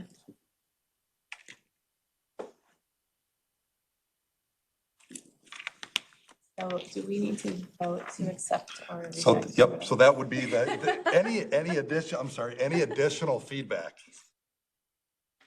from any other partners?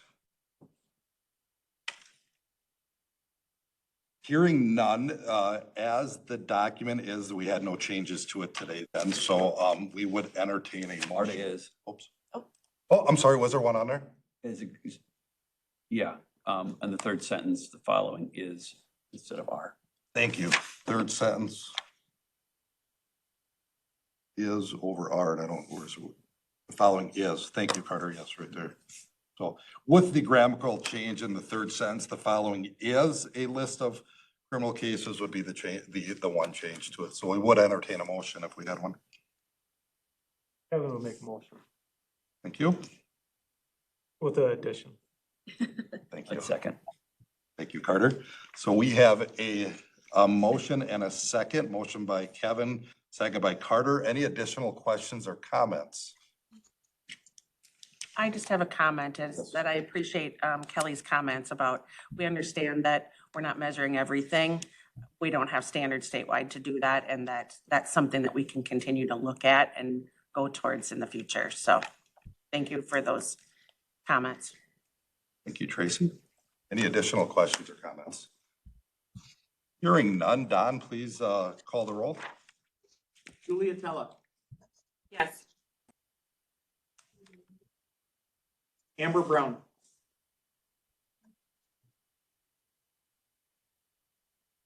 Amber? Yes, I'm here. Sorry. No problem. Okay. Molly Gruner, Yes. Carter Deers, Yes. Jessica Frolick, Yes. Kevin Glass, Tracy Green, Yes. Nicholas Henderson. Yes. Don Lanoy, Yes. Kelly Mitchell, Yes. Kurt Mortensen, Yes. John Priam, Yes. John Shiro, Yes. Toby Stevens, Yes. Lane Sutherland, Yes. and Barb Weckman Brecky. Was that a yes?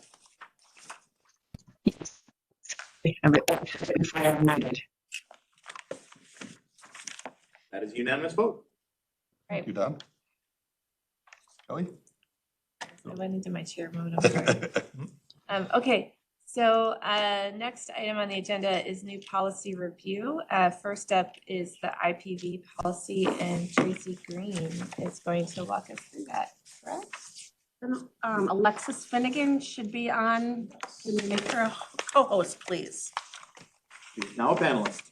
Perfect. Oh, and just to, for everybody's, I just want to make sure I'm setting the stage for the next two policies. This is our first, this is an introduction for us to review the policy language that has been given to us today, and then we would send it back to our constituent groups for review, and next month would be when we would be looking at voting on the next two items.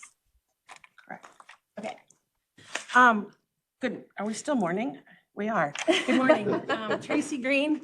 I am on the Domestic Violence Steering Committee, also here on CSAC. I also have with me Alexis Finnegan.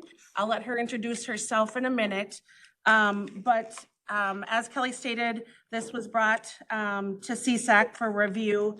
We were asked to consider a few changes, and so we did meet as the committee, and then we're back here to present to you our recommended or our feedback and few changes that we made. Before we go though, I'd just like Alexis to introduce herself. Yes, thank you, Tracy. I appreciate that.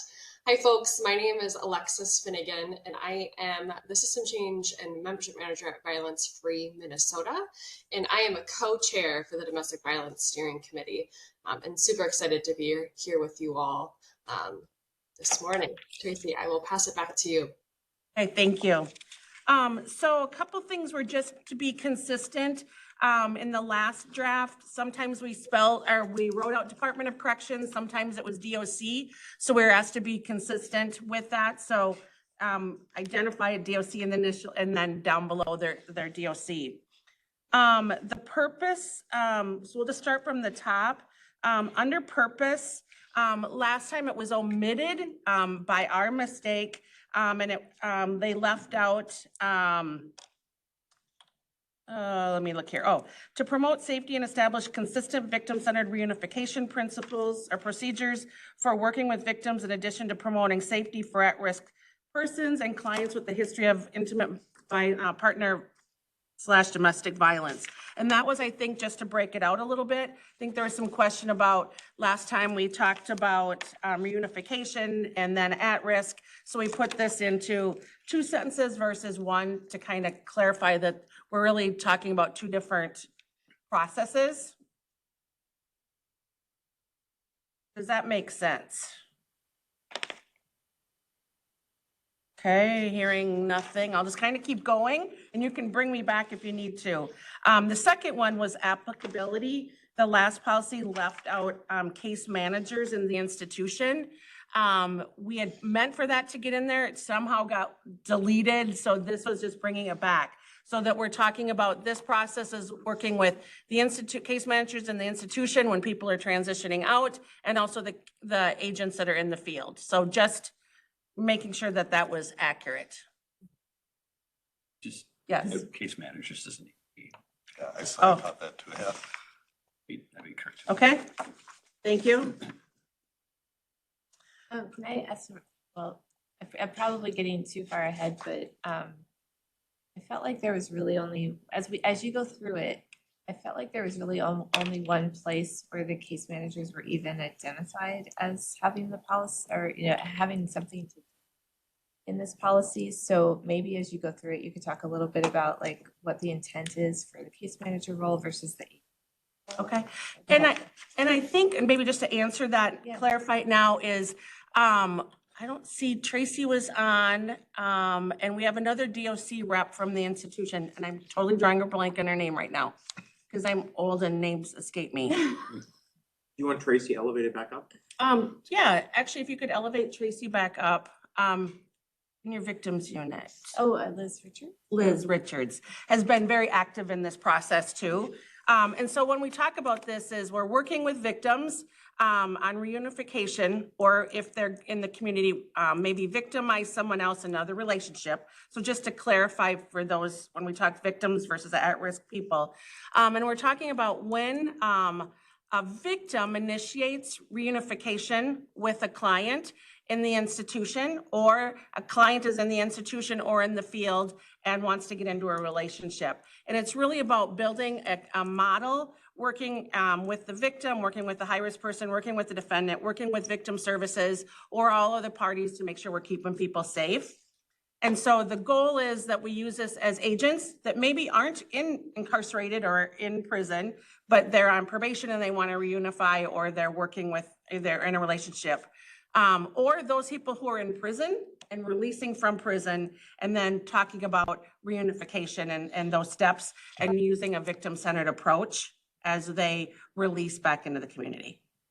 Does that clarify your point, Kelly? So it's agents in the field, but it's also working with when they're releasing from the institutions, making sure that those case managers are doing the same thing and the same wraparound victim-centered process. Is it, so it's just during the release, is it just during the release planning phase, or are you talking about if a victim wants to have contact with someone while they're serving their sentence in the institution? That would also apply with the case managers in that situation, correct?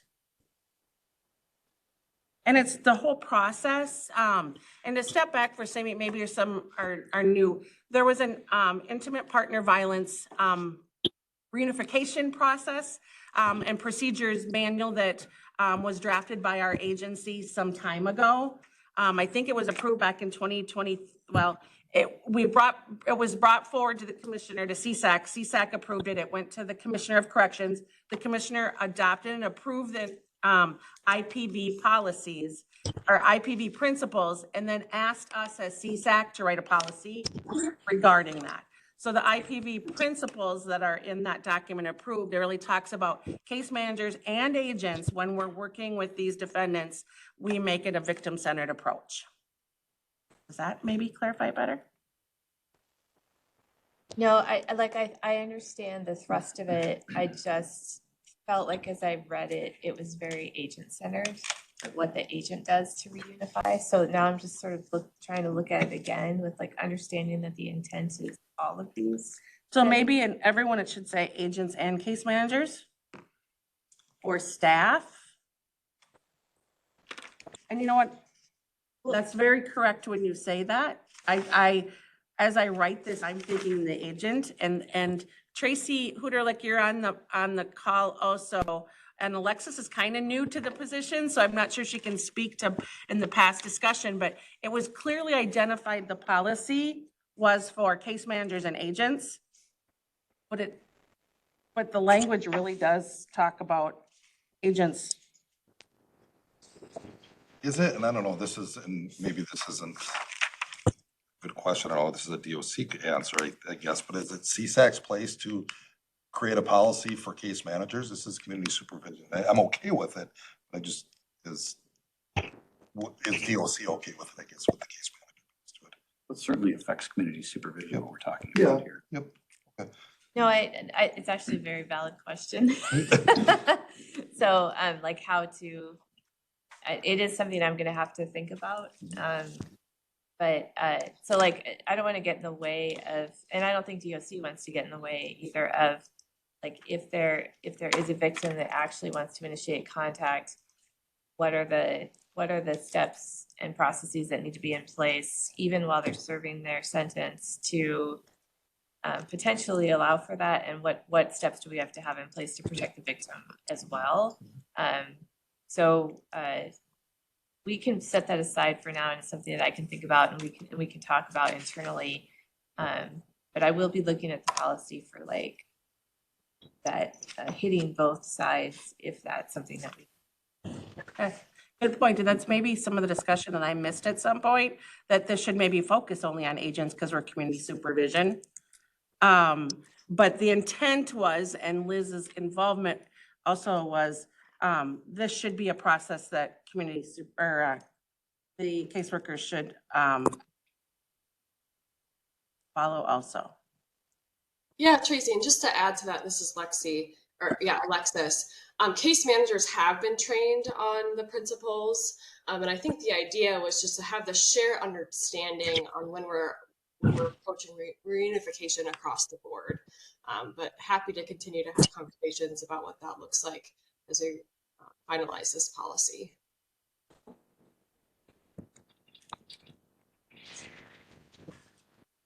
Please go ahead and continue on through the Okay, policy. sounds good. Yeah, thanks. Then the next change, or the question came up under procedures B, under eligibility.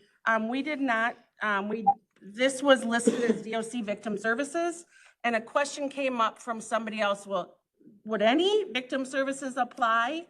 And no, this was specific to DOC, like when they're in the DOC victim services, that's why the eligibility was brought up. It's not for us to write policy on a victim services, if a victim went to victim services, they don't have to follow a county victim services, they don't have to follow this policy. The policy is direct to victim services with the DOC. So just for clarification on that. So no changes were made on that. Carrying over into 3 on page 2, it was recommended that we spell out order for protection. So it says order for protection, OFP. On number 2, we also were asked to spell out what CHIPS was. So we made that change to spell it out and give the abbreviation. Then the next question came down then to number 4 on page 2 about talking about a release of information. Last time it was very brief that there's an active release of information on the client and file. But we talked about what should that release include, and then it might be different for each client or each case based on what you can share, what the victim will allow you to share, what the victim won't allow you to share. So we just articulated that a little more. If the client chooses not to sign a release, and then what if they don't sign a release of information? And it was agreement that if the client won't sign the release of information to collaborate, then reunification stops. So we spelled that out there. And then Liz did submit to us a sample release of information that the Minnesota Crime Victim Services Program has. So that was included as an attachment, as a sample of what could be an example of a victim's release of information. I don't think there was any changes then in C or D, except, go ahead. Sorry, can I just quickly jump in? I also wanted to just flag, I know the conversation about, we discussed including, do we include ERBOs or not in the section of eligibility? And as a group, we decided to not have that, just due to the nature of ERBOs and understanding that not necessarily a victim would be named. So I know you Just for those who maybe don't know, we're talking about an extreme risk protection order, which is a new statute that came out that allowed law enforcement and victims to come forward and request that an individual not have possession of a weapon. We just felt it's not relative in this. This is really talking about victims, and those can be issued not related to this. We're talking about, it could just get confusing. Thank you for, that was brought up as a question, and we determined that we did not feel it was appropriate to include that. So now finding my place where I was. Then there was a lot of question on, last time we had a section, we went from D to E and we had a section on training. There was a lot of discussion about what should be required for that training. Before it said within the first year of employment, and then it said specified positions. We thought, we'll define that. It said, well, I'm just gonna read the whole thing. Within the first year of employment, in a specified position, supervising agents and DOC facility case managers must complete standardized training on the IPV unification principles and a victim-centered approach in corrections. Lots of discussion on that, like that training could change. Who's gonna run that training? Right now, our committee, the Domestic Violence Steering Committee, has put together statewide training. We've got trainers. Our goal is to continue to update those policies, continue to do more training. But that's not the only training that we can't necessarily require that, because Hennepin County might have their own training. There's not a statewide training requirement of that yet. And then there was talk about taking it the next step and putting training into the future policy, talking about training, coaching, quality assurance. And we were comfortable taking out that training section, since we can't require agencies if they don't have it or what they want to allocate as their training. So we took it out with hopes that that will be included in future policy.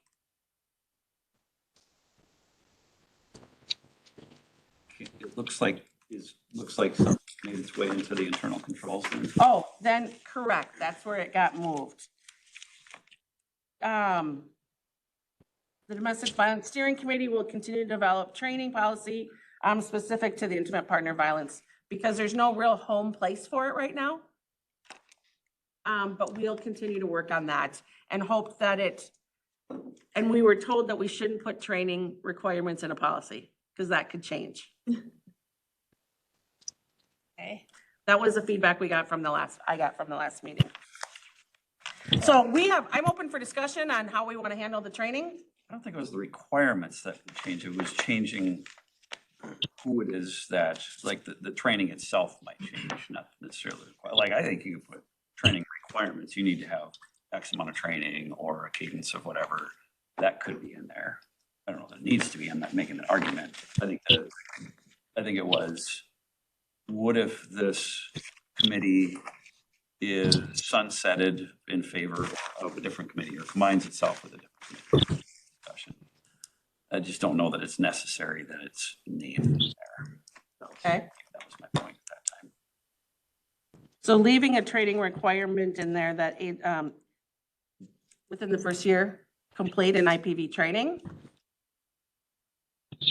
That wasn't my argument, but Okay. you could do that. Okay. I'm just saying my argument was not that you can't put a training requirement in there. You can't. Okay. It was moreover naming Who does the training? who does the training. I think Okay. is not necessary to put in there. Okay. What sort of feedback and questions do folks have?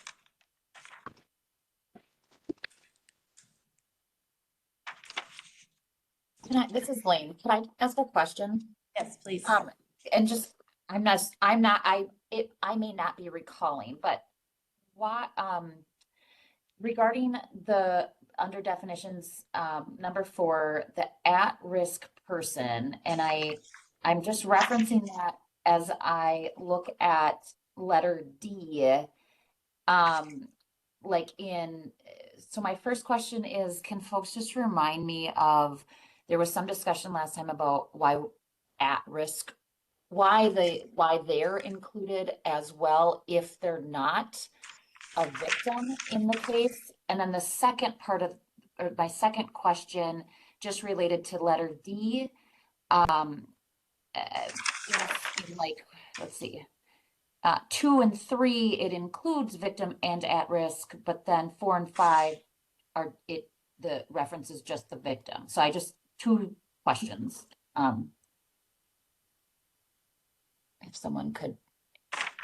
Well, at-risk in persons is that we really want to, if we have a defendant who has a history of domestic violence and the victim is out of the picture, but they're now in a new relationship, we want to make sure that we're working with those clients and those new relationships to make sure they have resources, and are staffing it so that we keep those new, what we defined as at-risk persons safe. Are they, is the intent of it like that there be a requirement to, that a supervised individual disclose those partners, or how does the policy address like how this would play out, how they would be identified?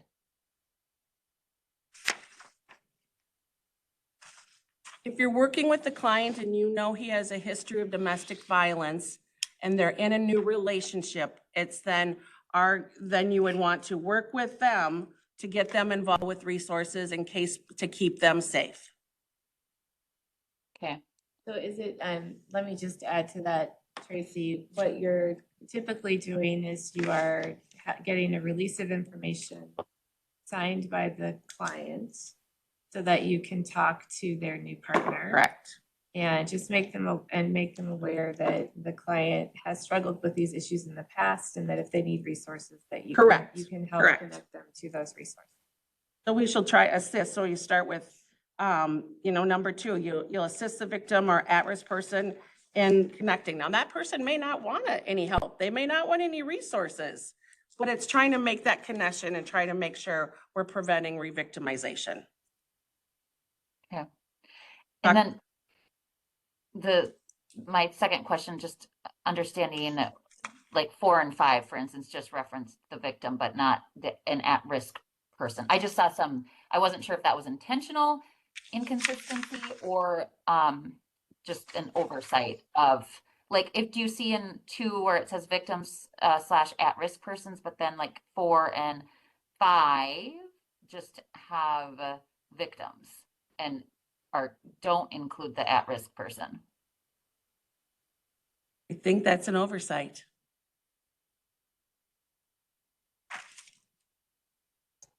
So that's something that you would want to include? We could include there. Alexis, you agree? Yes, I agree. Thank you for raising that. I apologize by that oversight. I think we could add those words for you and make sure that that's sent back out to the committee so that when they share this version with their constituents, they have those words in there. And when I look at it, we could maybe even, I'm just adding it, I think, is being consistent. Rather than rewriting, just.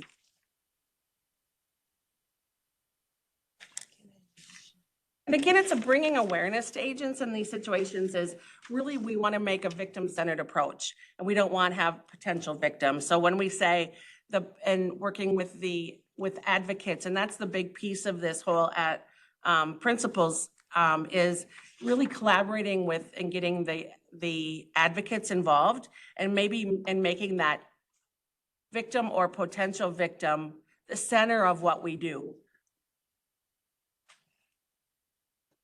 Yeah, and just to add to that from an advocate perspective, I think something that can be so powerful for survivors is making the unknown known. And so it's part of connecting them with community-based advocacy, building that relationship, letting them know that there's resources specific to them. And that can be super important when we're thinking about victim safety. Can I ask one more question? I was just struggling to understand this. So like, if with the at-risk individual, or person, excuse me, to stay consistent with the definition,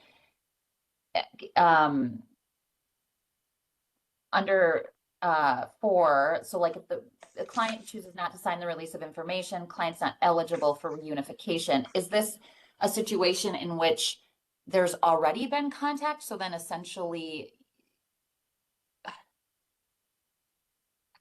you're implementing like a no contact type situation? Whereas like different than a victim, before the client could have reunification with the victim, they would need to go through this process, right? Am I understanding that correctly?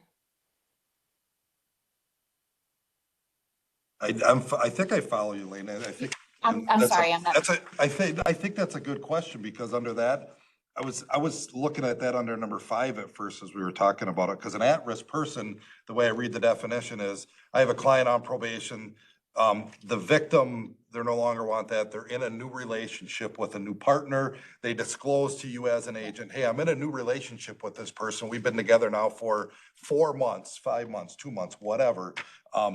If we don't have an active ROI, does the agent then, are they required to say you no longer can be in a relationship with that person? Yes.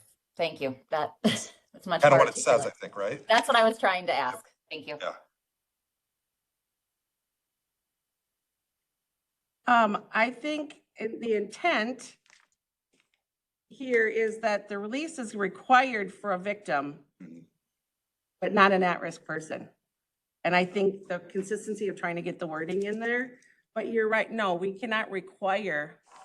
So we should take at risk out At of risk should be taken out in number 4. B4, right? Gotcha. You can require it for a victim Yes. if you're talking about reunification.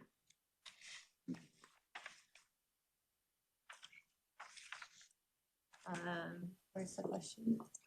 Oh, Toby, please go ahead.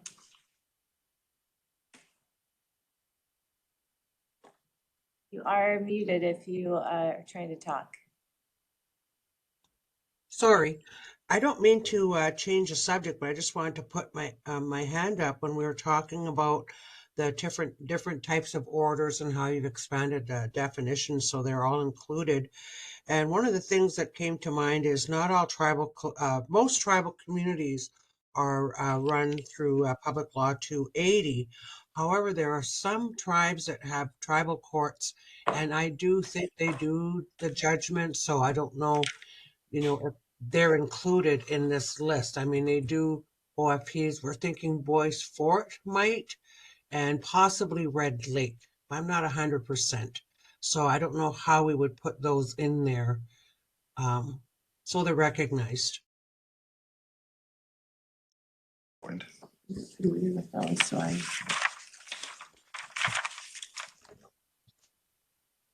I think it would be as simple as saying, or a tribal, you tell me, a tribal court order for preventing contacts. And what was the question? I'm sorry. Sorry, excuse me. She's asking about like protection orders that are issued by tribal courts. They're not specifically listed in the list of things here. And so is there like an umbrella statement that we could use that would bring those types of orders in? That language isn't coming to me here. Where in the policy are we? I think we're talking 3.1. Okay, then. Or will you just add tribal, or would you make it number 3? By tribal courts? Something like that.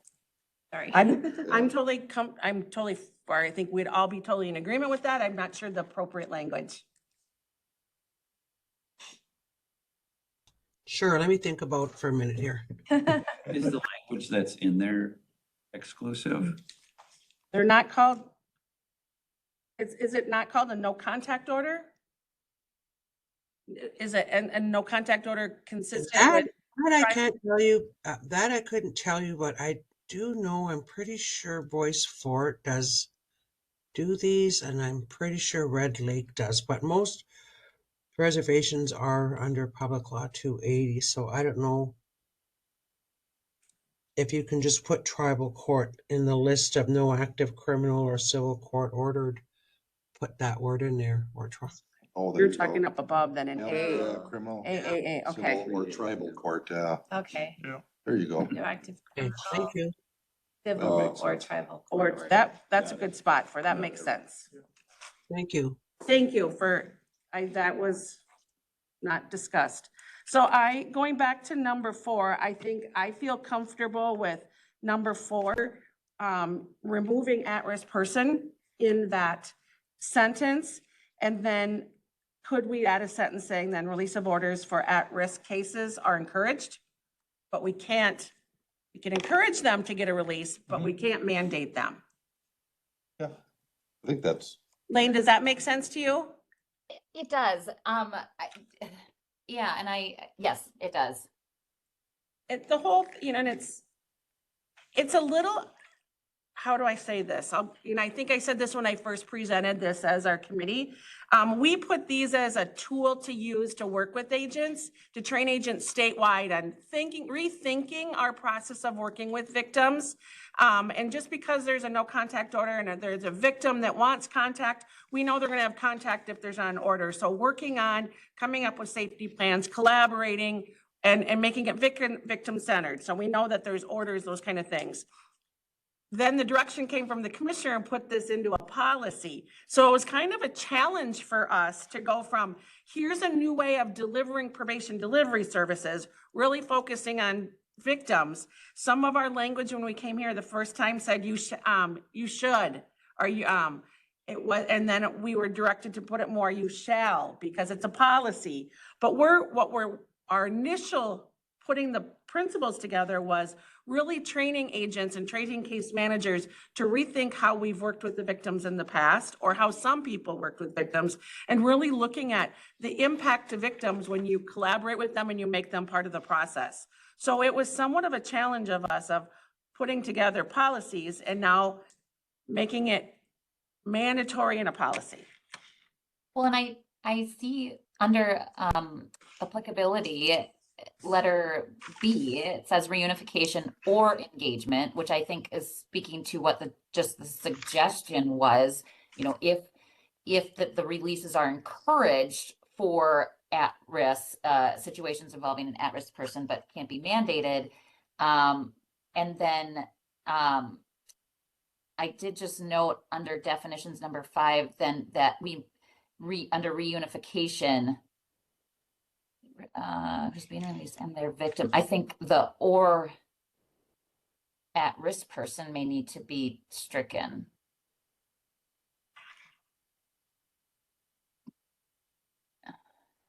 Because that,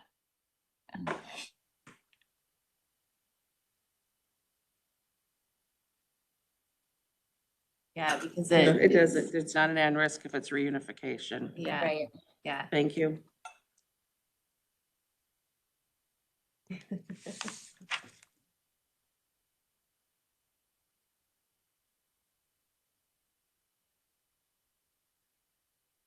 Yeah, and then I'm still looking at it, and so just thinking about that distinction, there are places where the actions will be different depending on whether it's a victim or an at-risk person, right?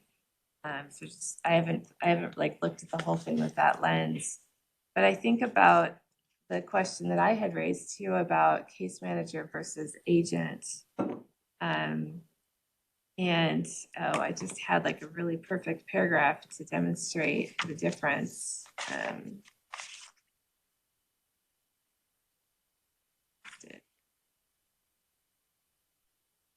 But, sorry. Other people talk amongst yourselves. I had an example of like, this is a very community supervision paragraph here. This isn't what happens in the facility. And so I was gonna point that out and then I lost.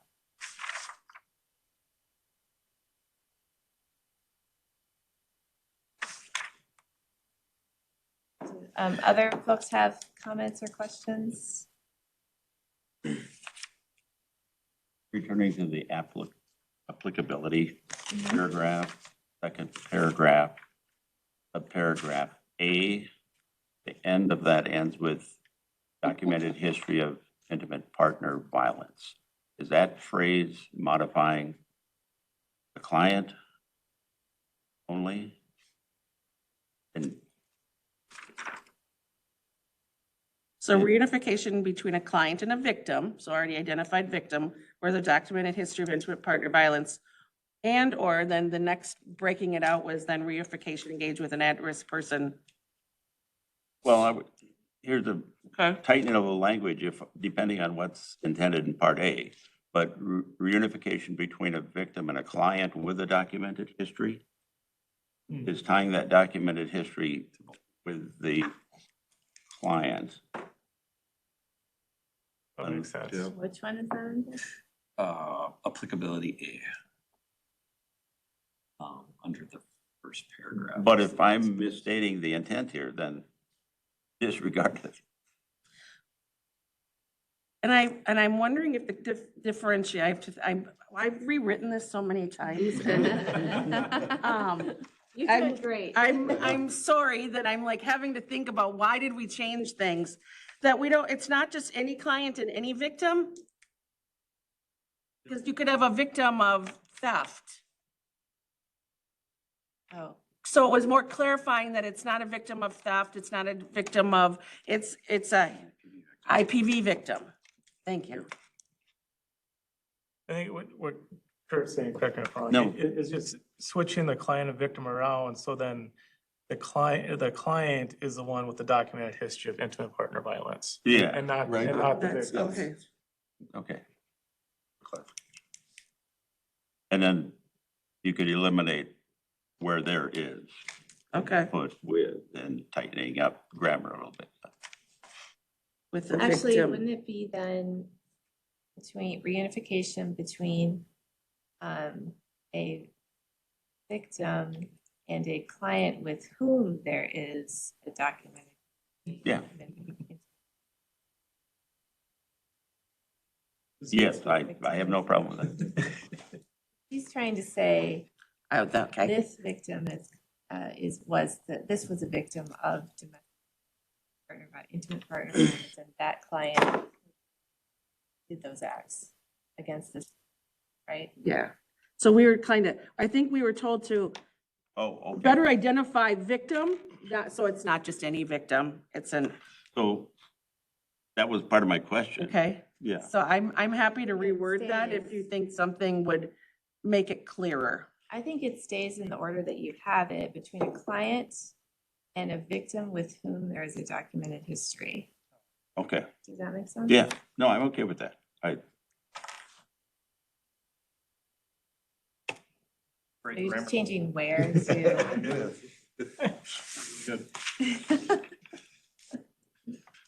See, that's not my strong suit. That's why you've got all of us. No, you're doing great. I actually want to make the overarching comment that I really appreciate the work that this group has done.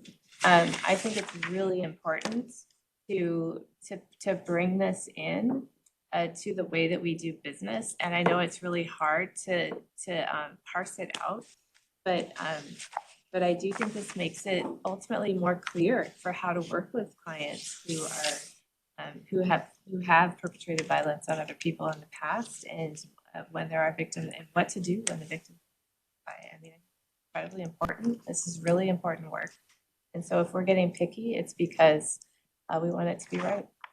And I tried to reiterate that to our committee last time. I said, I'm coming back with feedback and suggestions. It's not because they don't agree with what we're doing or with what the policy intent is. It's just getting getting our language clear so everyone understands it. So, Absolutely.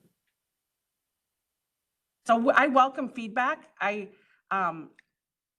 I said, it's been somewhat of a challenge on trying to introduce new principles and then put into a policy so it's clear for everybody. Did you have something you wanted to say? No, I'm good. Okay, so, any other feedback? And I do, not as it relates to that, but as it relates to internal controls and training, I just want to make sure that that the intent was to take out the requirement of the training itself for supervision agents and case managers. That's what was done, right? We took out Well, and I think training. that, and maybe I misunderstood the feedback from the last CSAC, but that the training requirement, we want to keep information in there. Where is it appropriate and how do you outline it? I think it's fine to keep the E that you had on the one that you brought in October. I think what we had said is that there was the verbiage specified positions. So within their first year of employment, I'm reading off the one that was provided in October, so I apologize. Within their first year of employment and what you had said, or what was specified position, just to make that more clear. I would just say community supervision agents and DOC facility case managers is fine. Must complete standardized, I would just say, training on the IPV information principles and evidence-centered approach. The corrections. Sure. But in the one that we're looking at today, the Domestic Violence Steering Committee will continue to develop the training policy specific to the, I don't know if that's necessary. Okay, we just wanted to make sure that it doesn't get lost in what that training is going to be or offering that training statewide. That was the suggestion of where to put it. I'm not real clear on what should go in those areas. I just don't know that we, as a group, can tell the Domestic Violence Steering Committee that they'll continue to make policy. I realize that they're interested in doing so and are doing a great job. And just as of making policy, I don't know that we have the bailiwick to tell them. And maybe I'm wrong. Maybe it's something more. I was just gonna say, maybe it's something more along the lines of,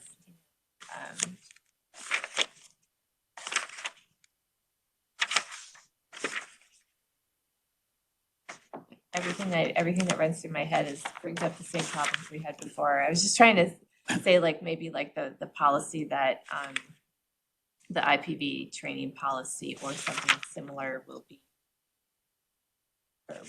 delivered to agents on a, or something like that. And Oh, that's what it was. Okay. Yeah, and they took it this year. Okay, and I'm okay putting that back in there. And some of the conversation was last time, however, was do we put it in the training policy, however, that training policy? That was the other- Coaching. Training, coaching and quality assurance. Yes, so That's that been was approved and talked about. pushed along. I Should don't it belong here or should it go over there? I think like the cadence of how it's delivered could be in here. I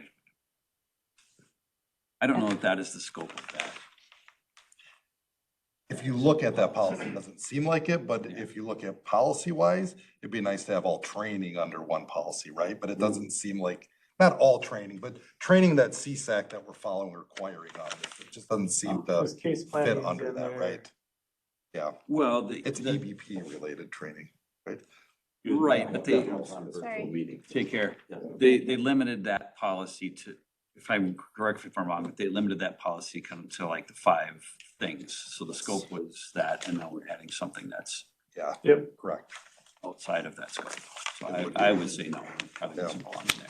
But I think you can put the cadence in, like, I don't think there's anything wrong with, like, hey, within the first, I'm just making this up, first 6 months, year, 2 years, whatever, of employment, agents and facility case managers will do this training.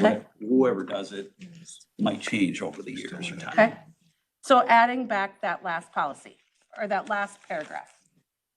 I don't see a problem with that. I think we would all be totally in agreement with that, as a committee. Putting training 1, You're just you're adding it back in, but you're just taking out who delivers it? yes. So it would be adding in what we submitted last time, and I can send it back to you, Kelly, or I can give you the wording right now if you'd want. I can't deal with it. Okay. Well, but there is also specifically specified position. I would just put in there, community Super agents supervision agents. and case managers if we decide we're gonna keep them in this policy. Right. So question or clarification on that, with that, like juvenile agents, there's cases that all they do is transfers, transfer out Working with- units. Working with IPV victims is what we had put in as our wording. I'm not specified, that was a word that got put in there that I don't remember being in there. And so when we did talk about it, we did specify not just all agents. We would encourage it for all agents, if any agents who work with victims, but be required for, how did we word that? All agents or case managers working with IPV/DV cases. You could add that in and, here's what I'm thinking. We're not ready. Well, I'm trying to figure out, is this something that we can update the policy by the beginning of December? If we are able to do that, could we circulate that for everybody prior to the next meeting? Is that enough time, or is this something that we want to ask them to bring a new version back in December? Well, I will say probably the problem with, and I'm just gonna throw this out, I know MACAC and MACBO's next directors group meeting is the beginning of December at the Oh, EMC early, conference, so okay. it's It's earlier next month. And then we have a holiday in there, so it only allows that committee probably 1 week, I would imagine. Okay, so do you think we would be able to bring back a revised version, and I can work with you on what some of these changes were Yes, for the December meeting? absolutely. So we'll have you represent in December. Then the committee members will recirculate between December and January, and we'll take a final vote in Okay. January. Perfect. Okay.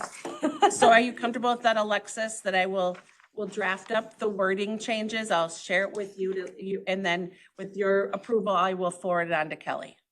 Yeah, that sounds wonderful. Thank you. Then that'll give me a little time to nail down the case manager issue as well. Perfect. Okay. Okay, Sorry, folks. we're gonna get It's this getting one. there. Yeah, every time it's really every time it's like just better and better and better. And honestly, I apply these principles in a decision I made today. So this is having an impact. Okay, we've got one more substantive issue on the agenda. We're probably gonna like skip almost everything else except our dates going forward. So Kevin, please take it away. All right, thank you. So Kevin Glass, I'm here as a CSAC member representing the Evidence-Based Practices Statewide Advisory Committee as the chair. And so we were tasked with 2 deliverables, deliverable 5 and deliverable 8. This is deliverable 5, providing gender responsive, culturally appropriate services and trauma-informed approaches. That was the original in statute, deliverable 5 for CSAC to work on. So title, we changed it. We originally were working with that title, but we changed it to kind of more form fitting. So title is Gender, Culturally and Trauma Responsive Training. So that was one of the, I would say, bigger changes that were made on it. And so purpose, and I, going through this, I did see a couple of changes that needs to be done as well.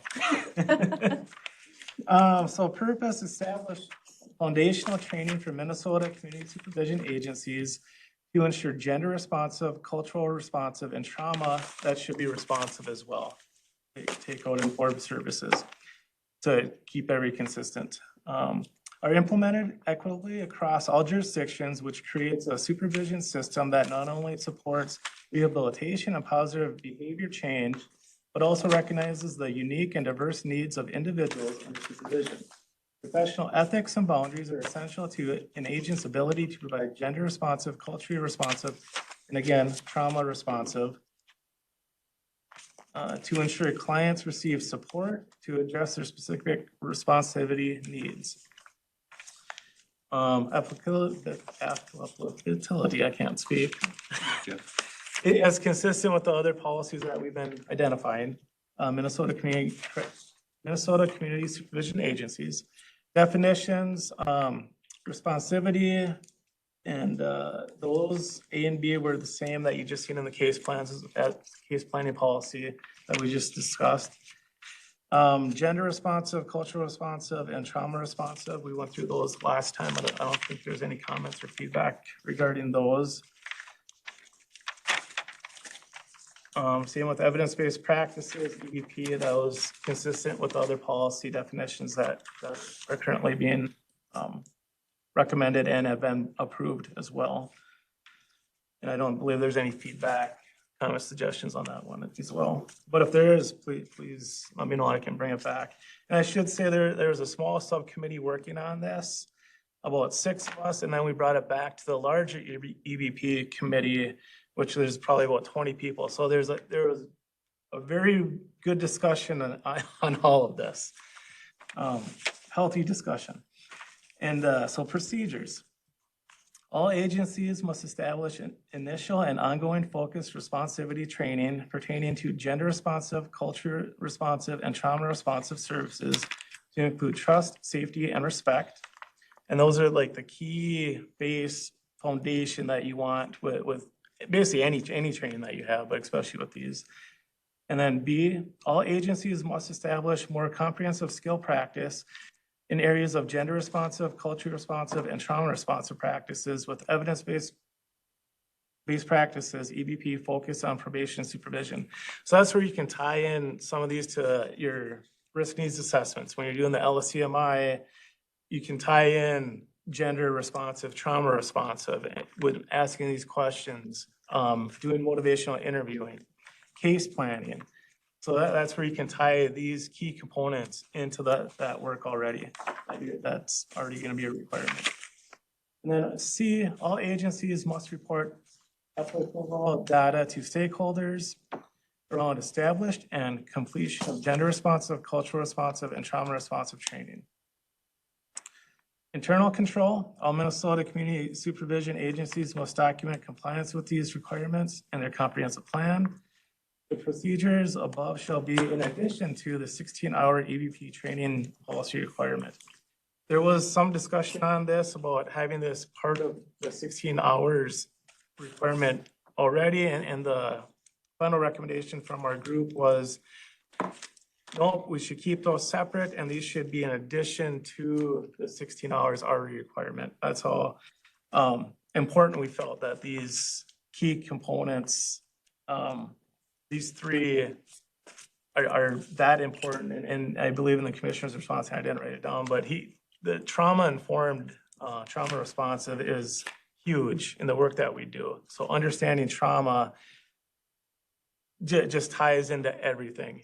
And to get the better results, which would be reduced recidivism, building that rapport with clients, and moving forward, which you just see in the case plan policy. So having all these three tied in the case planning and other key policies just fits perfectly. So long story short, that's why it's in addition to the 16 hours.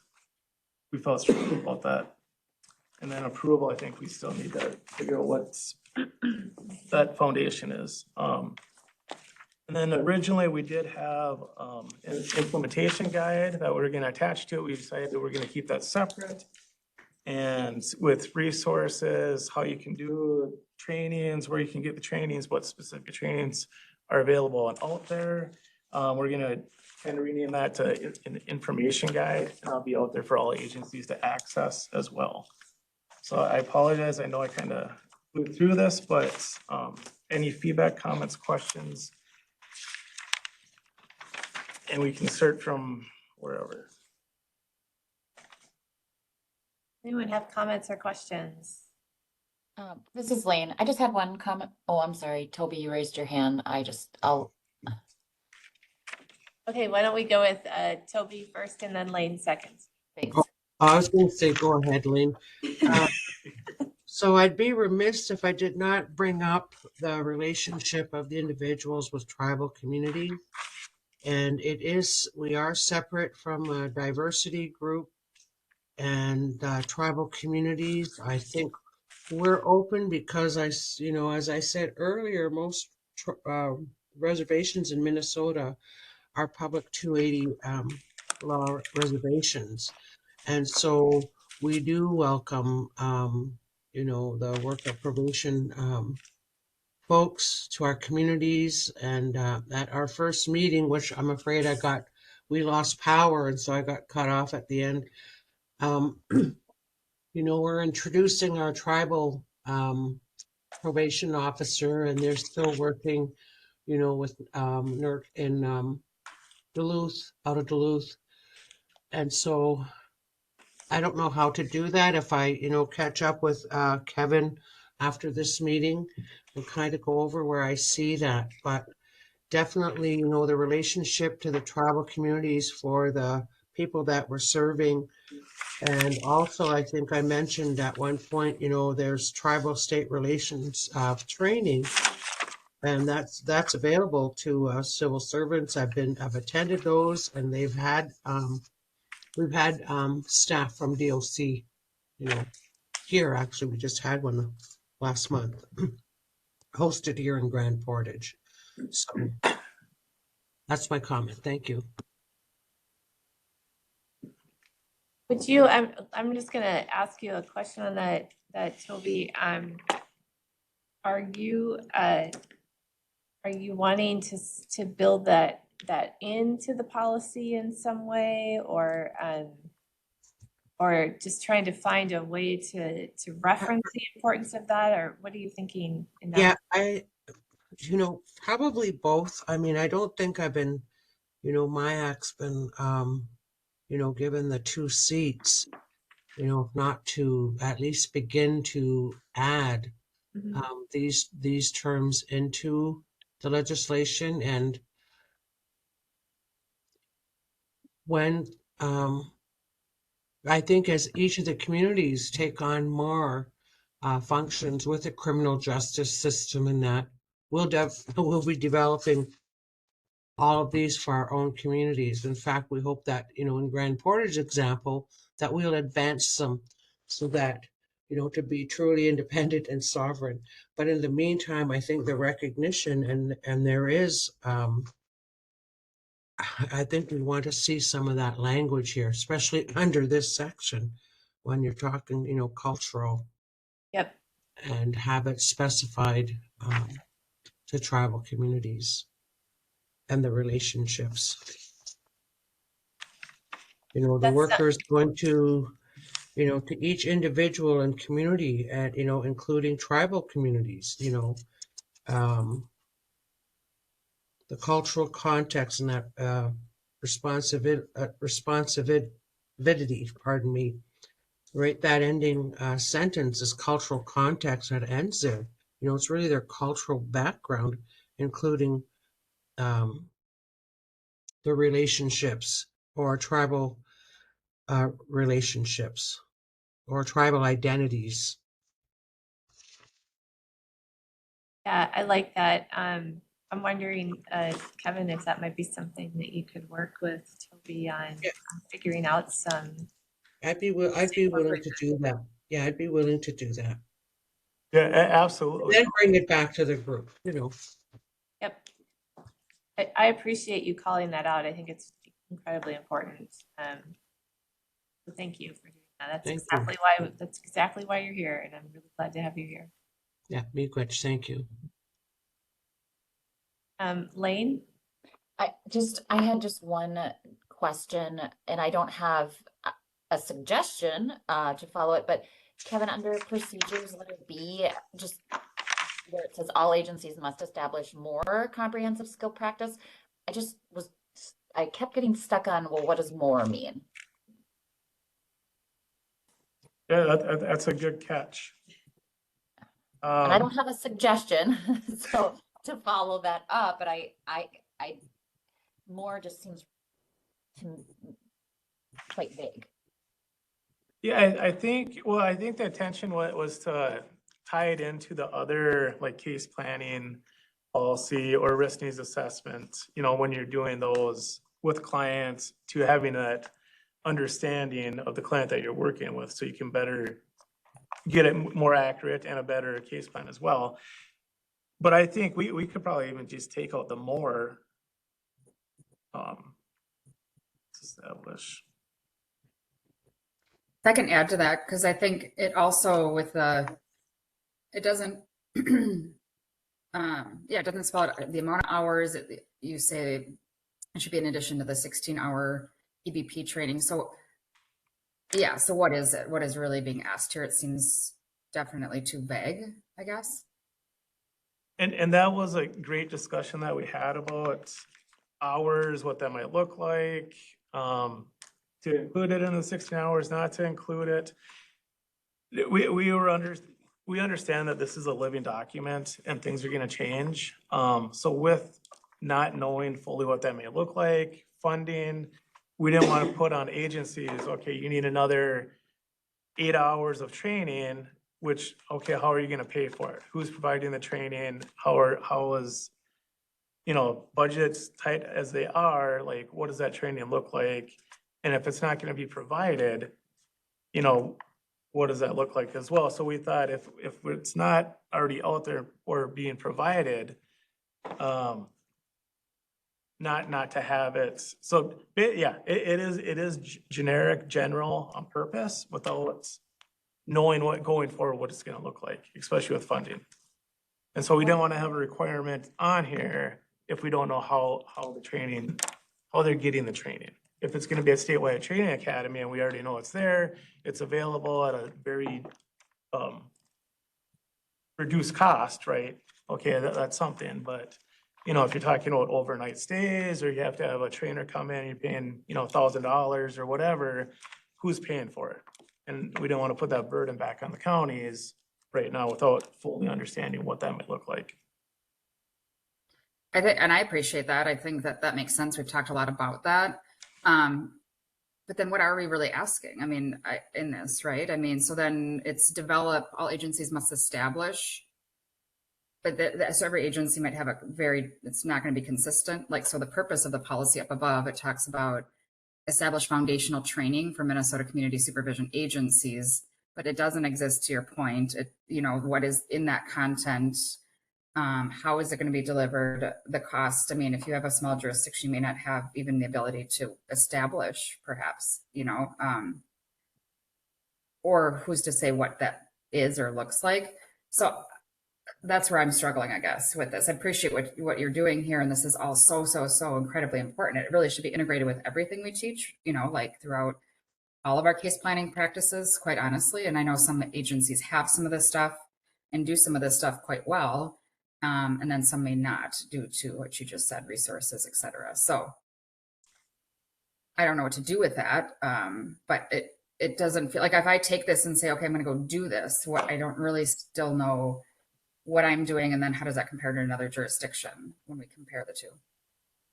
No, and those are good pieces that we also looked at as well. And at the end of the day, we just felt like having something was more important than not having something. So we just wanted to get something going, with the understanding, like, yeah, it's gonna be a living document, and we're gonna continue to improve it.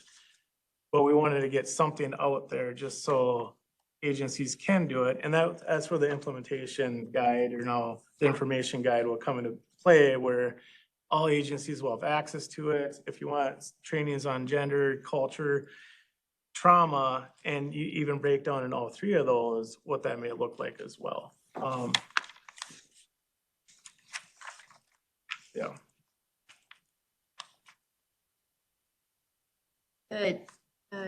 Maybe this is too big of an idea, but one thing that sort of struck me when I was reading this one was, if you look at, so like I'm also an attorney.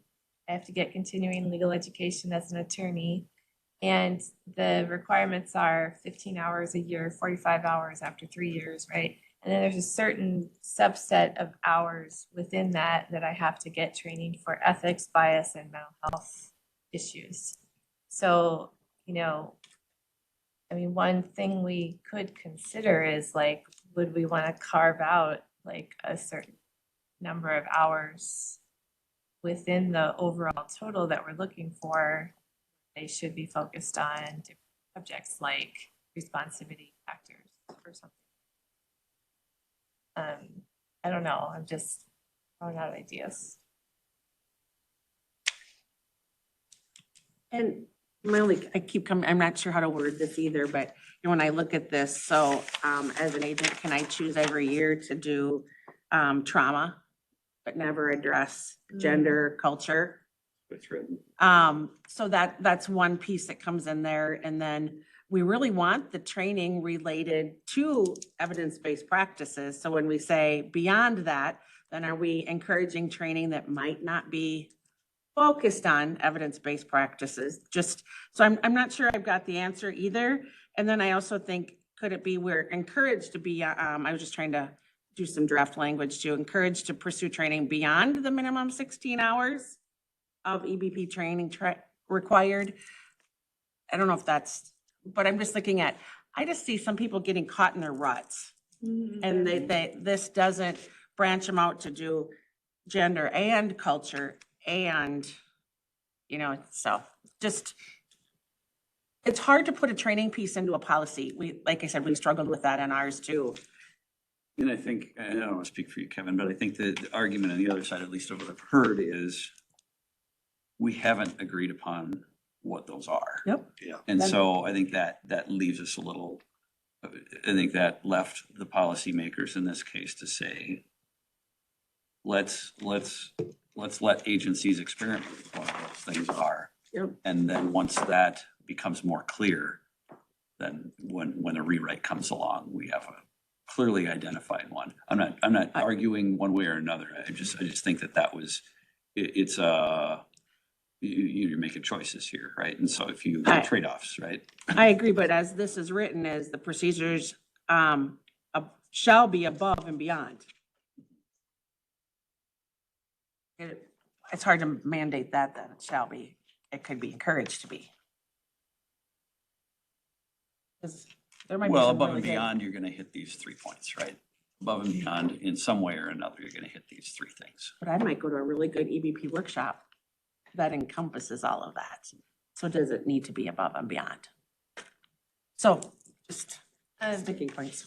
And I was just gonna say too, like to address Molly's concern about the agencies must establish, I wonder if it's really agencies must ensure that agents complete comprehensive skill practice. So it's like, that way the agency could be, like, they may not have to create the training or program, but they have to make sure their agents have access to, or the time away to do it, that they are scheduling classes that may be put on by someone else, or that they are realizing no one is getting this training done. Let's find a way to put one on here, you know, or something. I don't know. Wondering if we shift like who's what they're responsible for doing. Oh, that makes sense. Barb. Thank you. Really good discussion, and I agree with it all. I think I just want to weigh in a little bit more to let's make sure we're being practical here. I really, because the whole procedures above shall be in addition to the 16-hour training policy requirement. I think that we're going to see a lot of trainings in our other areas that are going to meet these things. I think we want to make sure that we're achieving the end goal, not just, you know, meeting requirements. So that's in addition to ditto to all the things that were already said. I think we just really need to look at this through a really practical lens, and with the goal that the training that, you know, that the agencies have gotten training for their staff in these areas.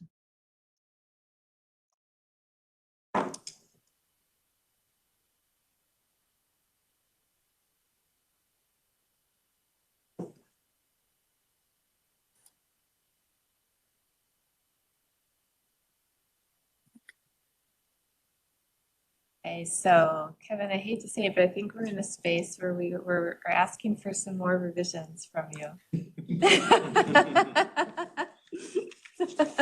Yep. And then I think if you could bring those back in December, we can circulate them then and take that final vote in January. We hope, right? No, we will. We We will. will finish these things.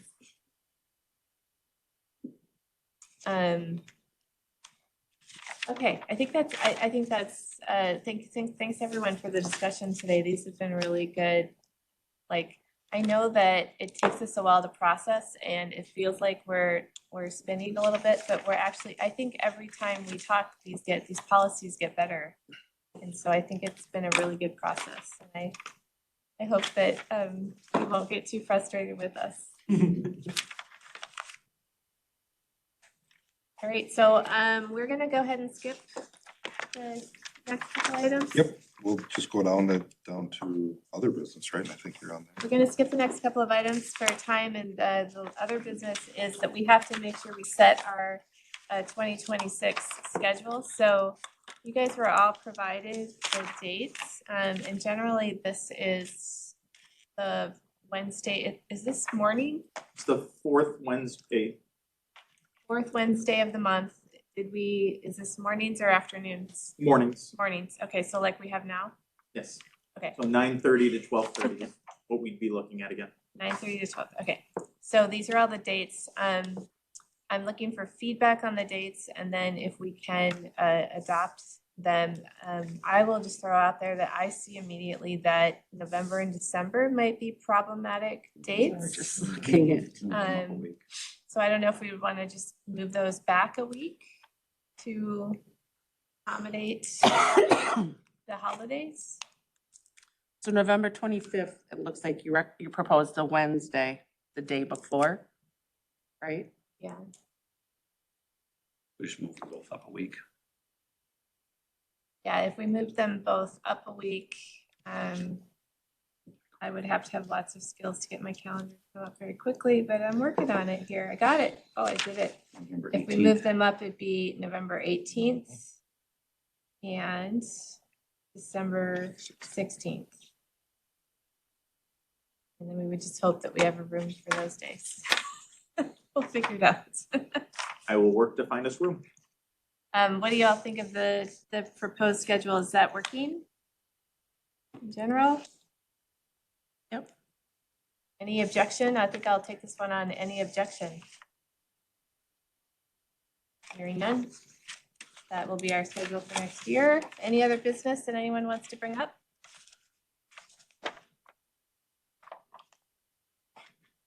Hearing none. Is there anyone in the room or online who wanted to make public comment today?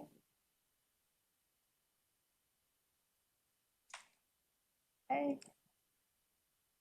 I'm not seeing any hands in the attendees, so. Okay. Well, then I think we have done everything we can do for today. So thank you so much for all of the hard work that everybody put in today. It was a long meeting, but it was a really good one. So thanks for your feedback and discussion and collaboration today. I think I can speak for all three commissioners that we really appreciate the work that you all did before this meeting so that we could have a really good meeting today. And with that, we are adjourned. Have a good holiday next week. See you, everyone. Right.